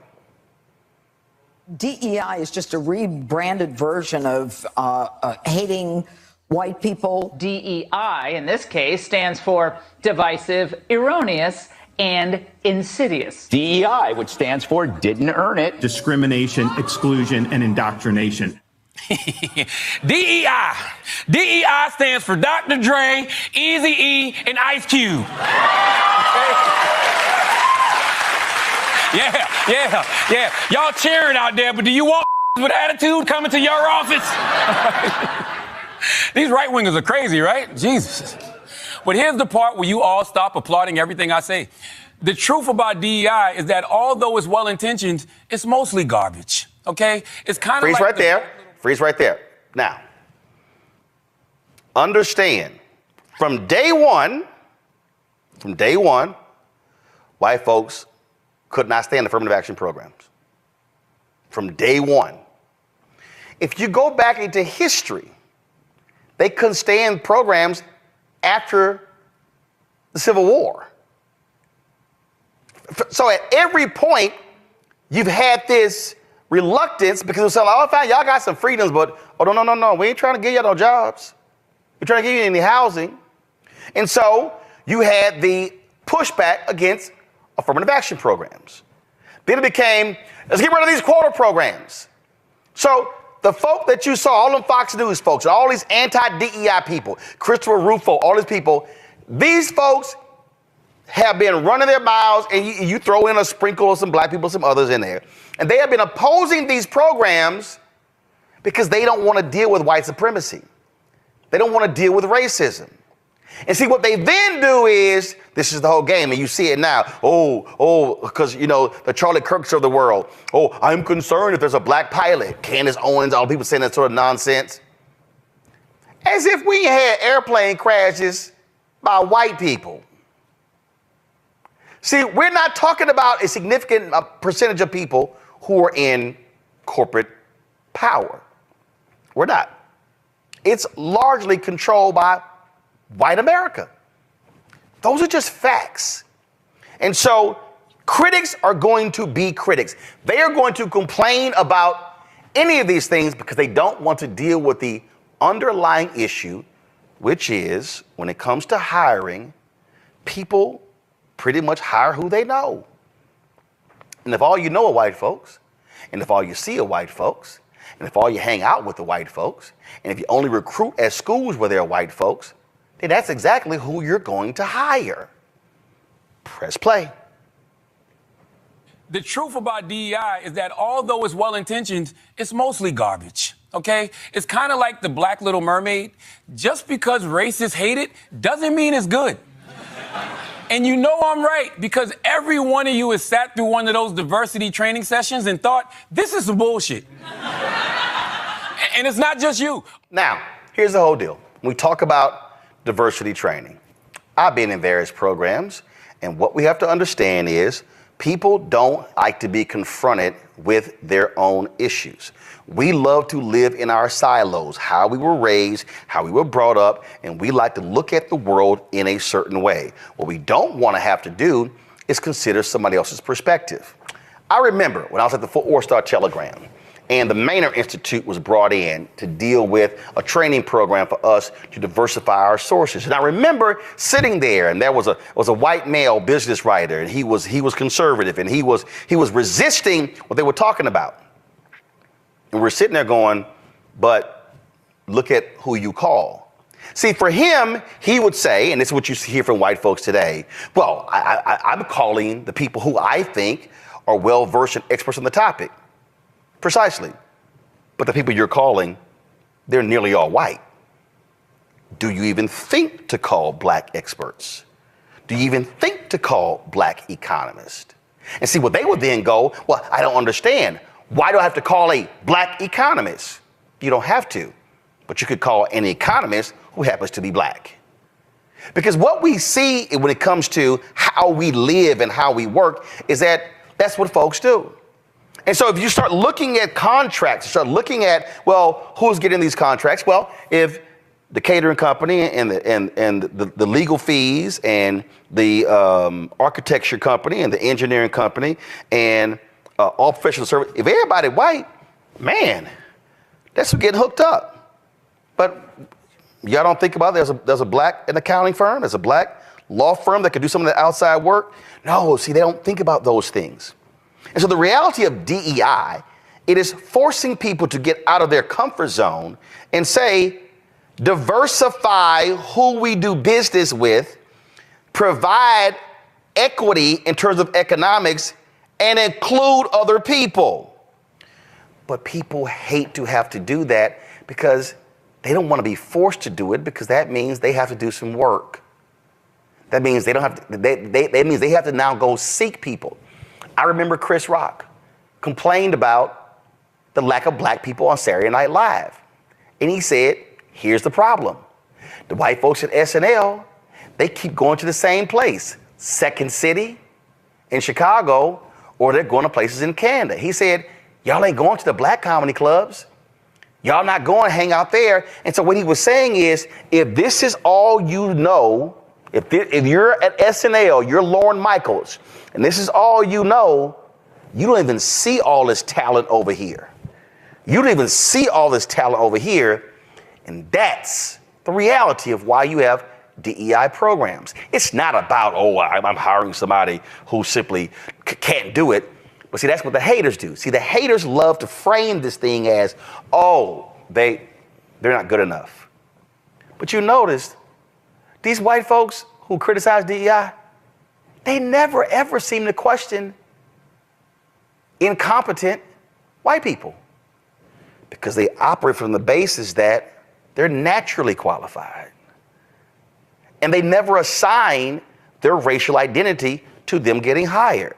So they'll say, well, we had to hire a black person. We had to hire a black lawyer. We had to hire that.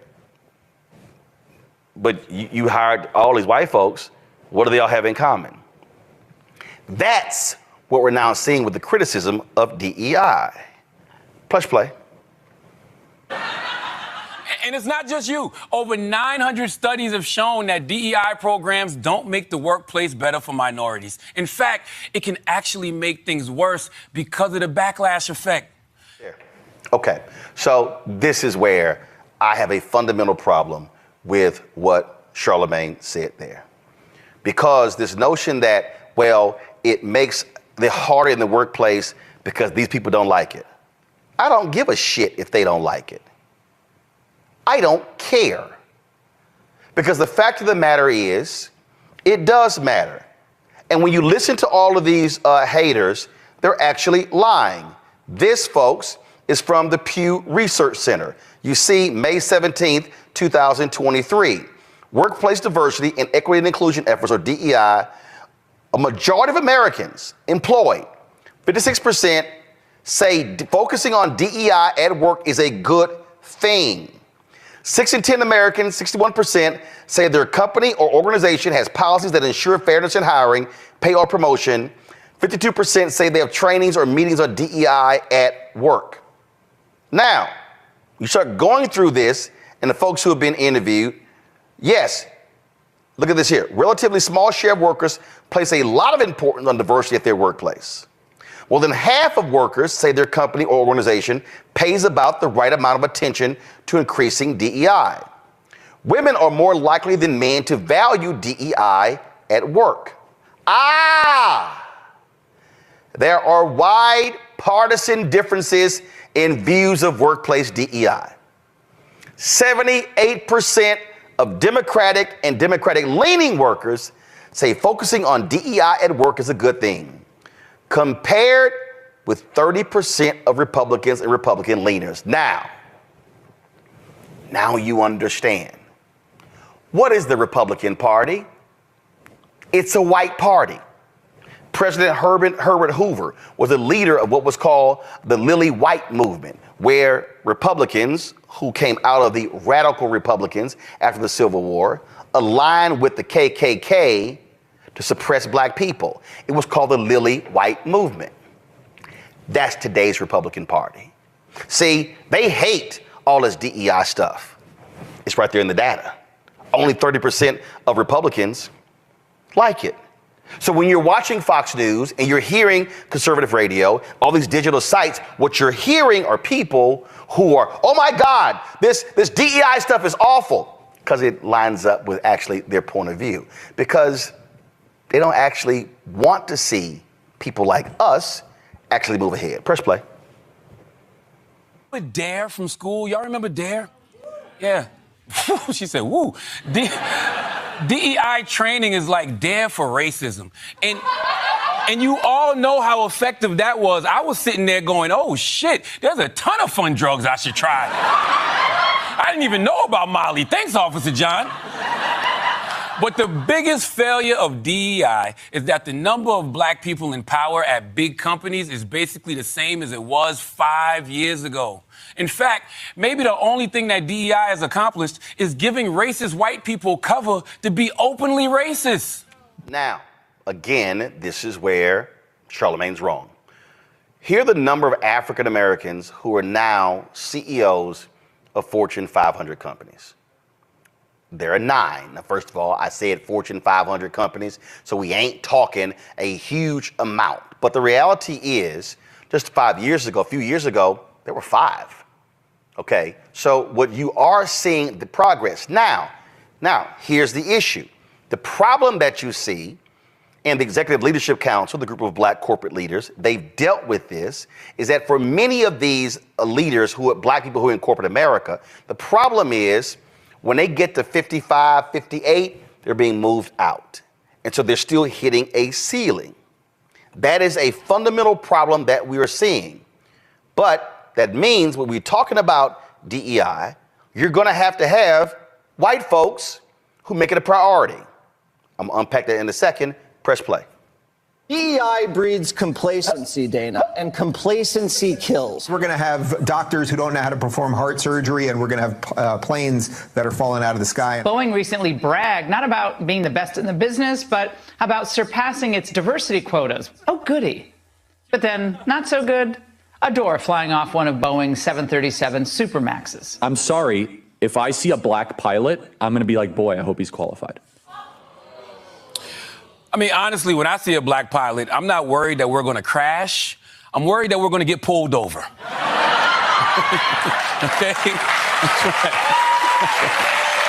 That's right. That's right. And no, officer, I will not step out of this vehicle. All right? But yeah, they're blaming DEI for everything. Even that bridge in Baltimore. They called Baltimore's mayor the DEI mayor, like he was given the job for being black. Then they said the shipping company was too focused on DEI instead of safety. But almost the entire leadership of the company is white.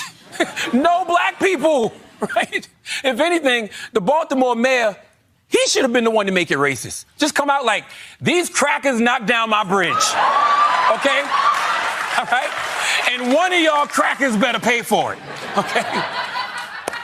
And honestly, I'm not surprised these programs didn't work. And here's why. It's just corporate PR. They want good vibes. And also, they want to cover their ass. Okay? Did you know that if a company gets sued for civil rights violations, just having a DEI program will be counted as evidence in their favor, even if the program doesn't do shit? Okay? It's the I have a black friend of the legal system. All right? We don't need corporate DEI. Yes, we want diversity and equity and inclusion, but we don't want it from Vaseline. Although I'm not going to front, Vaseline has been there for the black community. Respect. Okay? Right? That's right. Moisturized. Okay? Look, man, real DEI is only going to come from black leadership. I don't know how to do it because I'm not a black leader, but I do know how to tell if it's working. Just keep an eye on right-wing media. The more they're freaking out, the more progress we're making. Okay, this is where Charlamagne is flat out wrong. So when he says that we don't need DEI from corporate America, it's not true. And he says it's going to come from black people. Here's the problem with that. Put the graphic back up. There are only 9 black CEOs of Fortune 500 companies. That means that there are 491 non-black CEOs of Fortune 500 company. The reality is you are going to need white people who actually believe in diversity, equity, and inclusion for that to happen. And there are examples. Al Newharth, he was the founder of USA Today. Al Newharth grew up in South Dakota. He did not grow up around a lot of black people. But Al Newharth understood the value of diversity.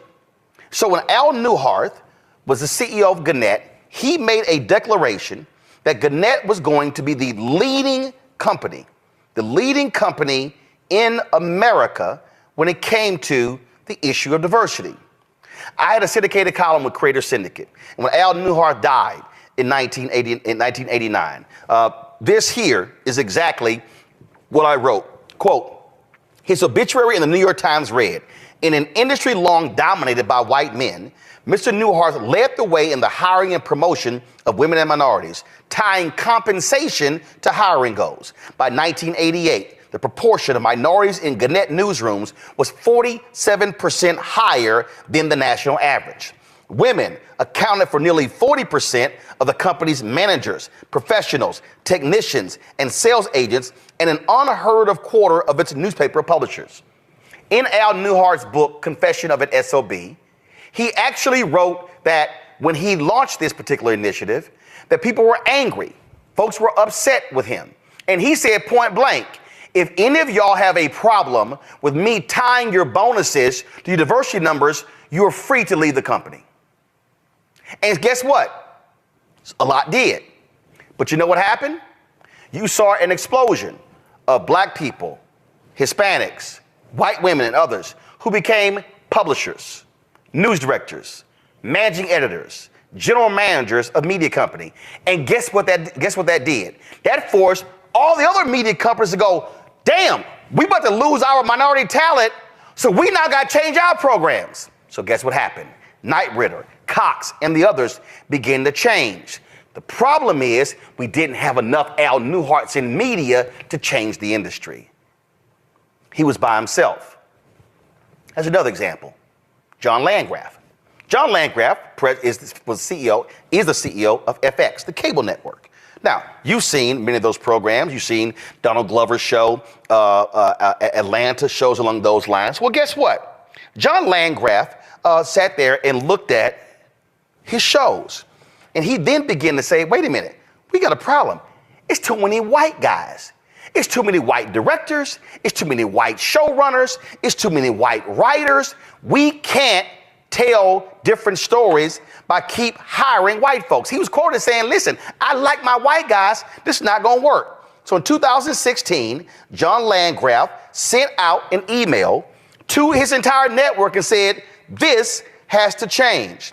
In 2021, check this out. Nearly half of all episodes on FX were directed by people of color. Women were 35% of those who directed those episodes. But it wasn't just directors. And listen to this, quote, truthfully, I'm not proud of fact it took me so long to take concerted action on inclusiveness. He said, hold on one second. He said, because he had been running the network at that time for 15 years. It's heartening to see our industry fully commit to meaningful, measurable, and permanent change. He said, when FX was radically over-indexing in one race and gender, we were by definition overlooking talent. When we started looking for talent in every segment of our population, our shows got better. When you're in the talent business, diversity is good for business. Now, that's why Charlamagne is wrong. The reality is black folks ain't running these joints. We're not running these companies. Now, we may push folks. You may have a few folks in there, but you need operational leaders. Jonathan Rogers, who was the first CEO of TV One. When Jonathan Rogers joined the board of Comcast, I was like, yo, that's awesome. He's like, not really. I was like, hold up. Now, y'all, Jonathan was on the board of Procter & Gamble. He was on the board of Nike. And I was like, Jonathan, are you serious? He said, I didn't want a board job. He said, Roland, I want an operational job. I was like, but is it a board job better than an operational job? He said, no. I said, Jonathan, why? He said, because if I had an operational job, that's where you hire. He said, by the time it gets to the board, we don't control hiring. He said, we just sit here and oversee the CEO. That was an instructive thing he actually said to me. So what we have to understand is that for DEI to work, you've got to actually have individuals who are in power, for the most part, they're going to be white, who are making the decisions in order to be able to affect the change. This is where we, again, make a mistake on this very issue. And so Mark Cuban, he's been very much talking about a lot of these issues. He's been focusing on a lot of these issues. And so I sent Mark Cuban, don't pull it up yet. I sent Mark Cuban an email to get his particular thoughts. And I wanted to get him on the show because he's been going back and forth against Christopher Rufo, against Elon Musk, slamming them on this issue of diversity. I mean, he's been swinging on them. And so I sent Mark an email and I said, hey, we'd love to have you on the show, but if you can't come on the show, share me some thoughts. And so this is the email that Mark Cuban, of course, owner of the Mavericks, well, he sold the team, but this is what he sent me back. He said, Roland, look at the top 10 market cap companies. All have DEI programs, even Tesla. 3 of the top 4 are run by people of color. The other, Apple, by a gay man. All make DEI a priority. My general position is that I believe DEI is really good for business. People trust people who look like them. They want to do business with them. But to me, it's not about hiring heads of DEI and creating a bureaucracy or doing commercials like Charlamagne CTG criticized. It's about following good DEI business principles. Diversity is looking for great people where others don't. There are a lot of smart people that are ignored for jobs. Find them where others aren't looking. Equity is where the right goes nuts. They think it's about quotas and making sure no one has an advantage or can succeed beyond anyone else. Equity is putting your employees in a position to succeed. That's it. Training, support, etc. If you hire someone smart, no matter what they look like, give them the tools to make you more successful. Inclusion, make people feel good about themselves at work. That's just smart business. He is right. We need more black leaders. But when you are only 8% of the white collar workforce, it takes time. And he contradicted himself. Can racists freak out any more than they are now? Everything is about DEI, which is another way of saying people of color aren't qualified. They can't do the job. They only get it because of DEI. Look at the people that work for you. Where do you recruit? How do you put your employees in a position to succeed? How do you make people who are different feel included? You have been an entrepreneur for a long time. Talk about your business and your experience. You don't have to have a DEI program to practice DEI. You just have to run your business the right way and set standards for how people are treated. And folks, right there, the fundamental issue with DEI programs as to how they are set up right now is that they are performative because the leaders are not serious. The leaders are not taking proactive decisions.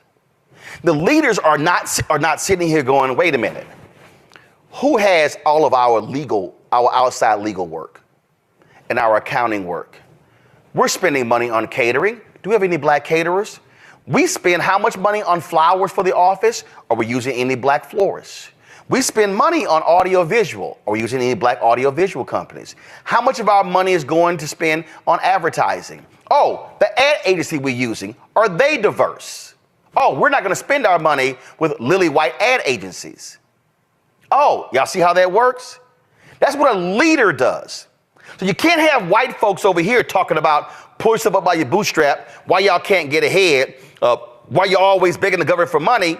But then over here, we're frozen out of jobs, we're frozen out of contracts, and frozen out of opportunities, and then you complain about DEI. So what I need folks to understand, and again, it was a comedy segment, and it was 5.5 minutes. I've already gone 38 minutes.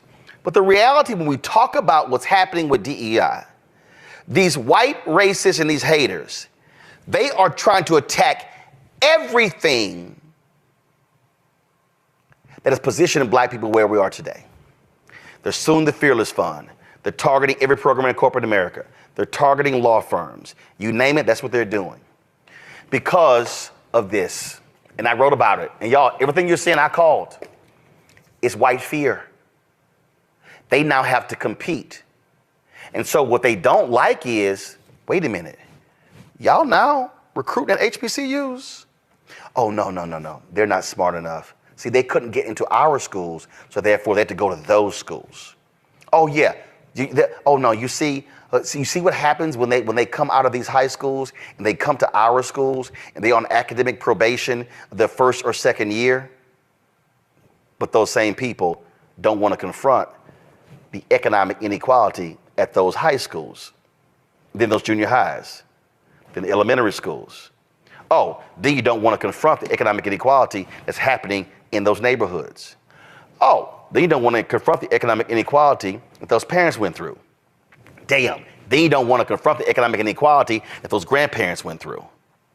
See, it's real easy to act like we're all running from the same mark and running a race when we all know that's not the case.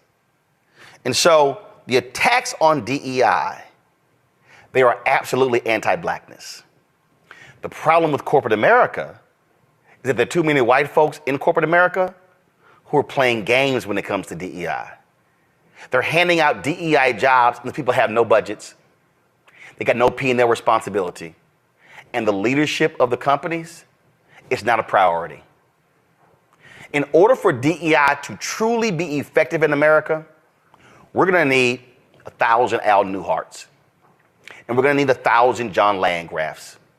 We're going to need white executives, white men, white women to actually be honest about their failures when it comes to leading. That was what has to happen. So if you're breaking down this segment and you are, oh my goodness, what went on here? This is the whole deal. To corporate America, stop being performative. That's why we in the Black-owned media collective, that's why we challenge General Motors. That's why we challenge McDonald's. That's why we challenge these companies. And you know what happened? Target was like, oh, we're going to spend $2 billion with black companies. All of a sudden, Group M announced 30 or 40 of their companies, some named, a lot not. They're going to spend at least 2% of their ad budgets with black-owned media. We're still waiting because we haven't gotten any money from Group M here at the Black Star Network. And I've been meeting with them for a very long time, 3 years. We've gotten zero. I've been meeting with Publicis for the past several weeks because we got the runaround from Publicis for 3 years. And we're finally meeting with chief investment officers. I met with OMD after getting the runaround, met last year, a CIO left, so now we're trying to meet with their chief investment officer. There are other ad agencies we're trying to reach as well. So here's the deal. You can't tell black people, well, you're not building your business. Well, if I can't get the contract. Well, you need access to capital. Well, no, I ain't got no debt.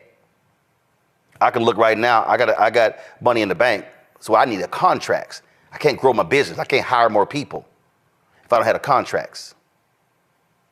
See, if we talk about the reality of DEI, nothing is going to change as long as you have scared, timid, weak, impotent, white corporate leaders who are unwilling to look their friends, their country club pals, and their family members in the eye and say, a lot of the shit that comes out of your mouth is racist.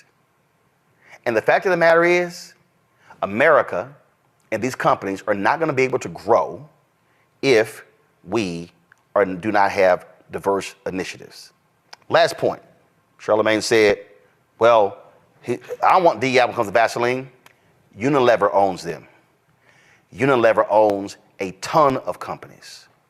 Unilever owns a ton of companies where we as black folks buy products.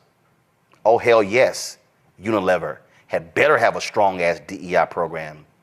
And Unilever and Clorox and Procter & Gamble and Apple and all of these companies need to be spending money with black-owned media, need to be spending money with black law firms, need to be spending money with black accounting firms, need to be spending money with black engineering firms, need to be spending money with African Americans up and down their business diversity list. Not supplier diversity, business diversity.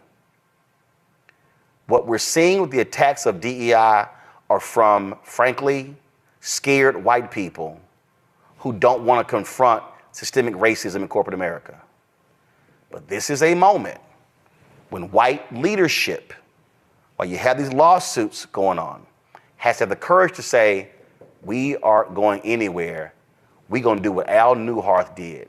And that's say, if you don't like the fact that we support diversity, equity, inclusion, you, white critic, are more than happy to leave. Because I bet you we're going to be successful in finding your replacement, and they likely will be black or person of color. Fanbase is pioneering a new era of social media for the creator economy. This next generation social media app with over 600,000 users is raising $17 million, and now is your chance to invest. For details on how to invest, visit startengine.com/fanbase or scan the QR code. Another way we're giving you the freedom to be you without limits. This is a fundamental problem. We were invited in by the students to have the news conference today. And I said, we're going to do the broadcast from here, because when you own it, you can make those calls. Brother came up to me today and said to me, he said, I want to let you know at the NAACP, we're here, but we cannot wear our paraphernalia. And I said, why? He said to me at the state conference of the NAACP, sent them a note saying that because they did not get approval for this protest, they could not wear any NAACP gear. I said, well, first, this is not a protest. It's a news conference. And he showed me the text message. Now, I'm on a text thread where Derek Johnson, the CEO, is on it. And I put on there, I'm flabbergasted by that decision. And see, that to me right there, Jeff, is a problem. It's a problem when if we are standing in the state capitol fighting, again, I'm from Houston. Okay, I fight for Texas Southern, for Prairie View. Listen, I'm a Texas A&M graduate. I've called them out. I blasted them. But this is a perfect example for me of weak leadership, of impotent leadership. That what the message should have been is flood members there. Wear your shirts. Wear your hats. If you have students at Tennessee State and we're talking about fighting for them, then I need the Alpha president, the AKA president, the Delta president, the Iota, the Sigma, Omega, Kappa, Zeta, all of them saying we gonna stand with our chapters on those campuses.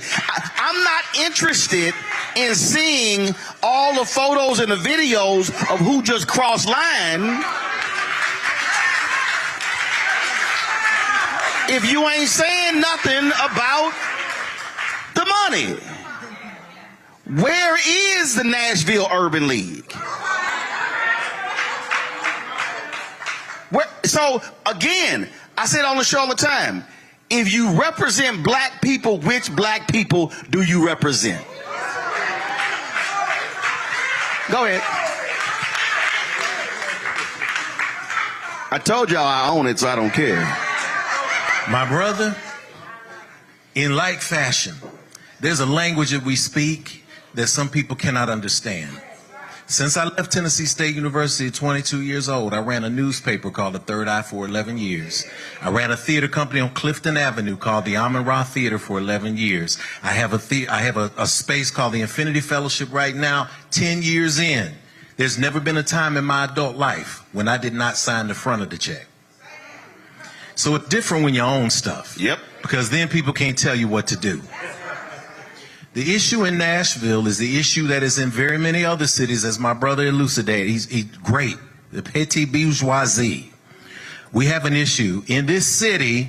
Again, since I'm not employed by anybody, I don't have a revenue stream, I don't have hundreds of thousands of dollars coming in from outside sources and foundations and everything to pay me to say this kind of thing, I'm going to say it very clearly.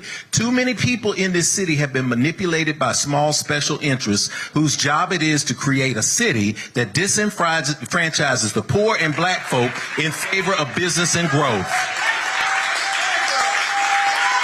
Across the street from this church, Jefferson Street, Meharry, 10 years ago, you could get a 50 by 150 lot for about $6,000, maybe $1,200 if you were lucky.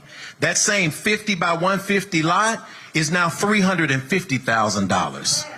Behind Tennessee State, the place called College Hill, when we knew we were hurting as campus students, the NAACP, which is 2 doors down, showed up for us in full gear.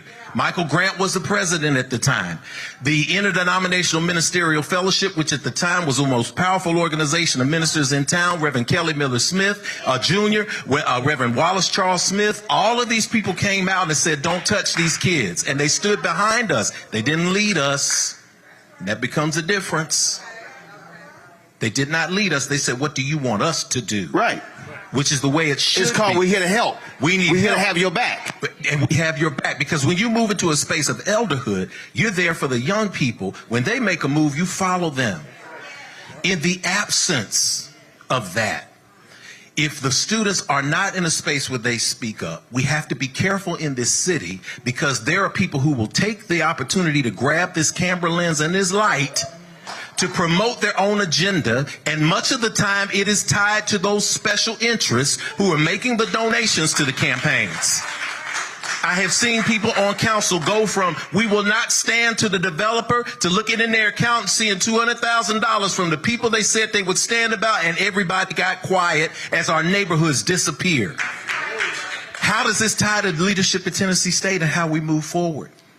Because many people who come into this space who are taught that the pursuit of capitalist ideals is the ideal, when they come in and they have potential and talent, when they have this fearlessness, somebody comes in and says, let me introduce you to the right people in the room. And instead of doing the right thing, they're convinced that they're doing the best they can. So when it's time for the cameras to come on, they show up and they talk and they're there. But when it's time to do the day-to-day work, many of these students out here, I counsel personally, spiritually, as a spiritual leader. And they come in and they're crying and they're hurting because they say, nobody listens to us. And every time we try to tell our story, somebody from some random organization that we don't know about pops up and grabs a mic and won't even listen to us. We have got to get this balance in. That's why I'm grateful for you for coming to this city, because there are things that you can illuminate that other people in this city are too afraid to illuminate because their hand is in the bag. I'm not saying this from a judgmental space. Listen, my wife and I got 5 kids. I got 2 adults, 1 adult in about 2 days. They're sitting in the back row back there. 3 of my kids are in this space today. So I want them to hear this. Because one thing as owners, Roland, one thing that I can say my kids have never seen me do. They've never seen me be one person when I'm in these places and somebody else when I get home. And a lot of our young people growing up are seeing that. when they go home. So they're learning to play a game. Right. So this transparency as it comes to the university is, what are we, this generation, willing to sacrifice to make sure that the next generation can be here? And some of that falls externally and some of it falls internally. Yep. The board had an opportunity, if I can talk real, to say let go of 3 people. The deal is you let go of 3 people, we're going to keep 5 in place. Now, as an owner and as a person who advises nonprofits professionally, that's real simple math to me. You line up 8 people and you say, who's brought in the most resources? Let's rank them 1 through 8. The bottom 3, write the letter in 15 minutes. There you go. And let's keep control of the school. Fanbase is pioneering a new era of social media for the creator economy. This next generation social media app with over 600,000 users is raising $17 million, and now is your chance to invest. For details on how to invest, visit startengine.com/fanbase or scan the QR code. Another way we're giving you the freedom to be you without limits. As bad as Trump was, his economy was worse, and Black America felt it the most. He cut health insurance while giving tax breaks to the wealthy and big business. As president, I put money in pockets and capped the cost of insulin at $35 a month. There's a lot more to do, but we can do it.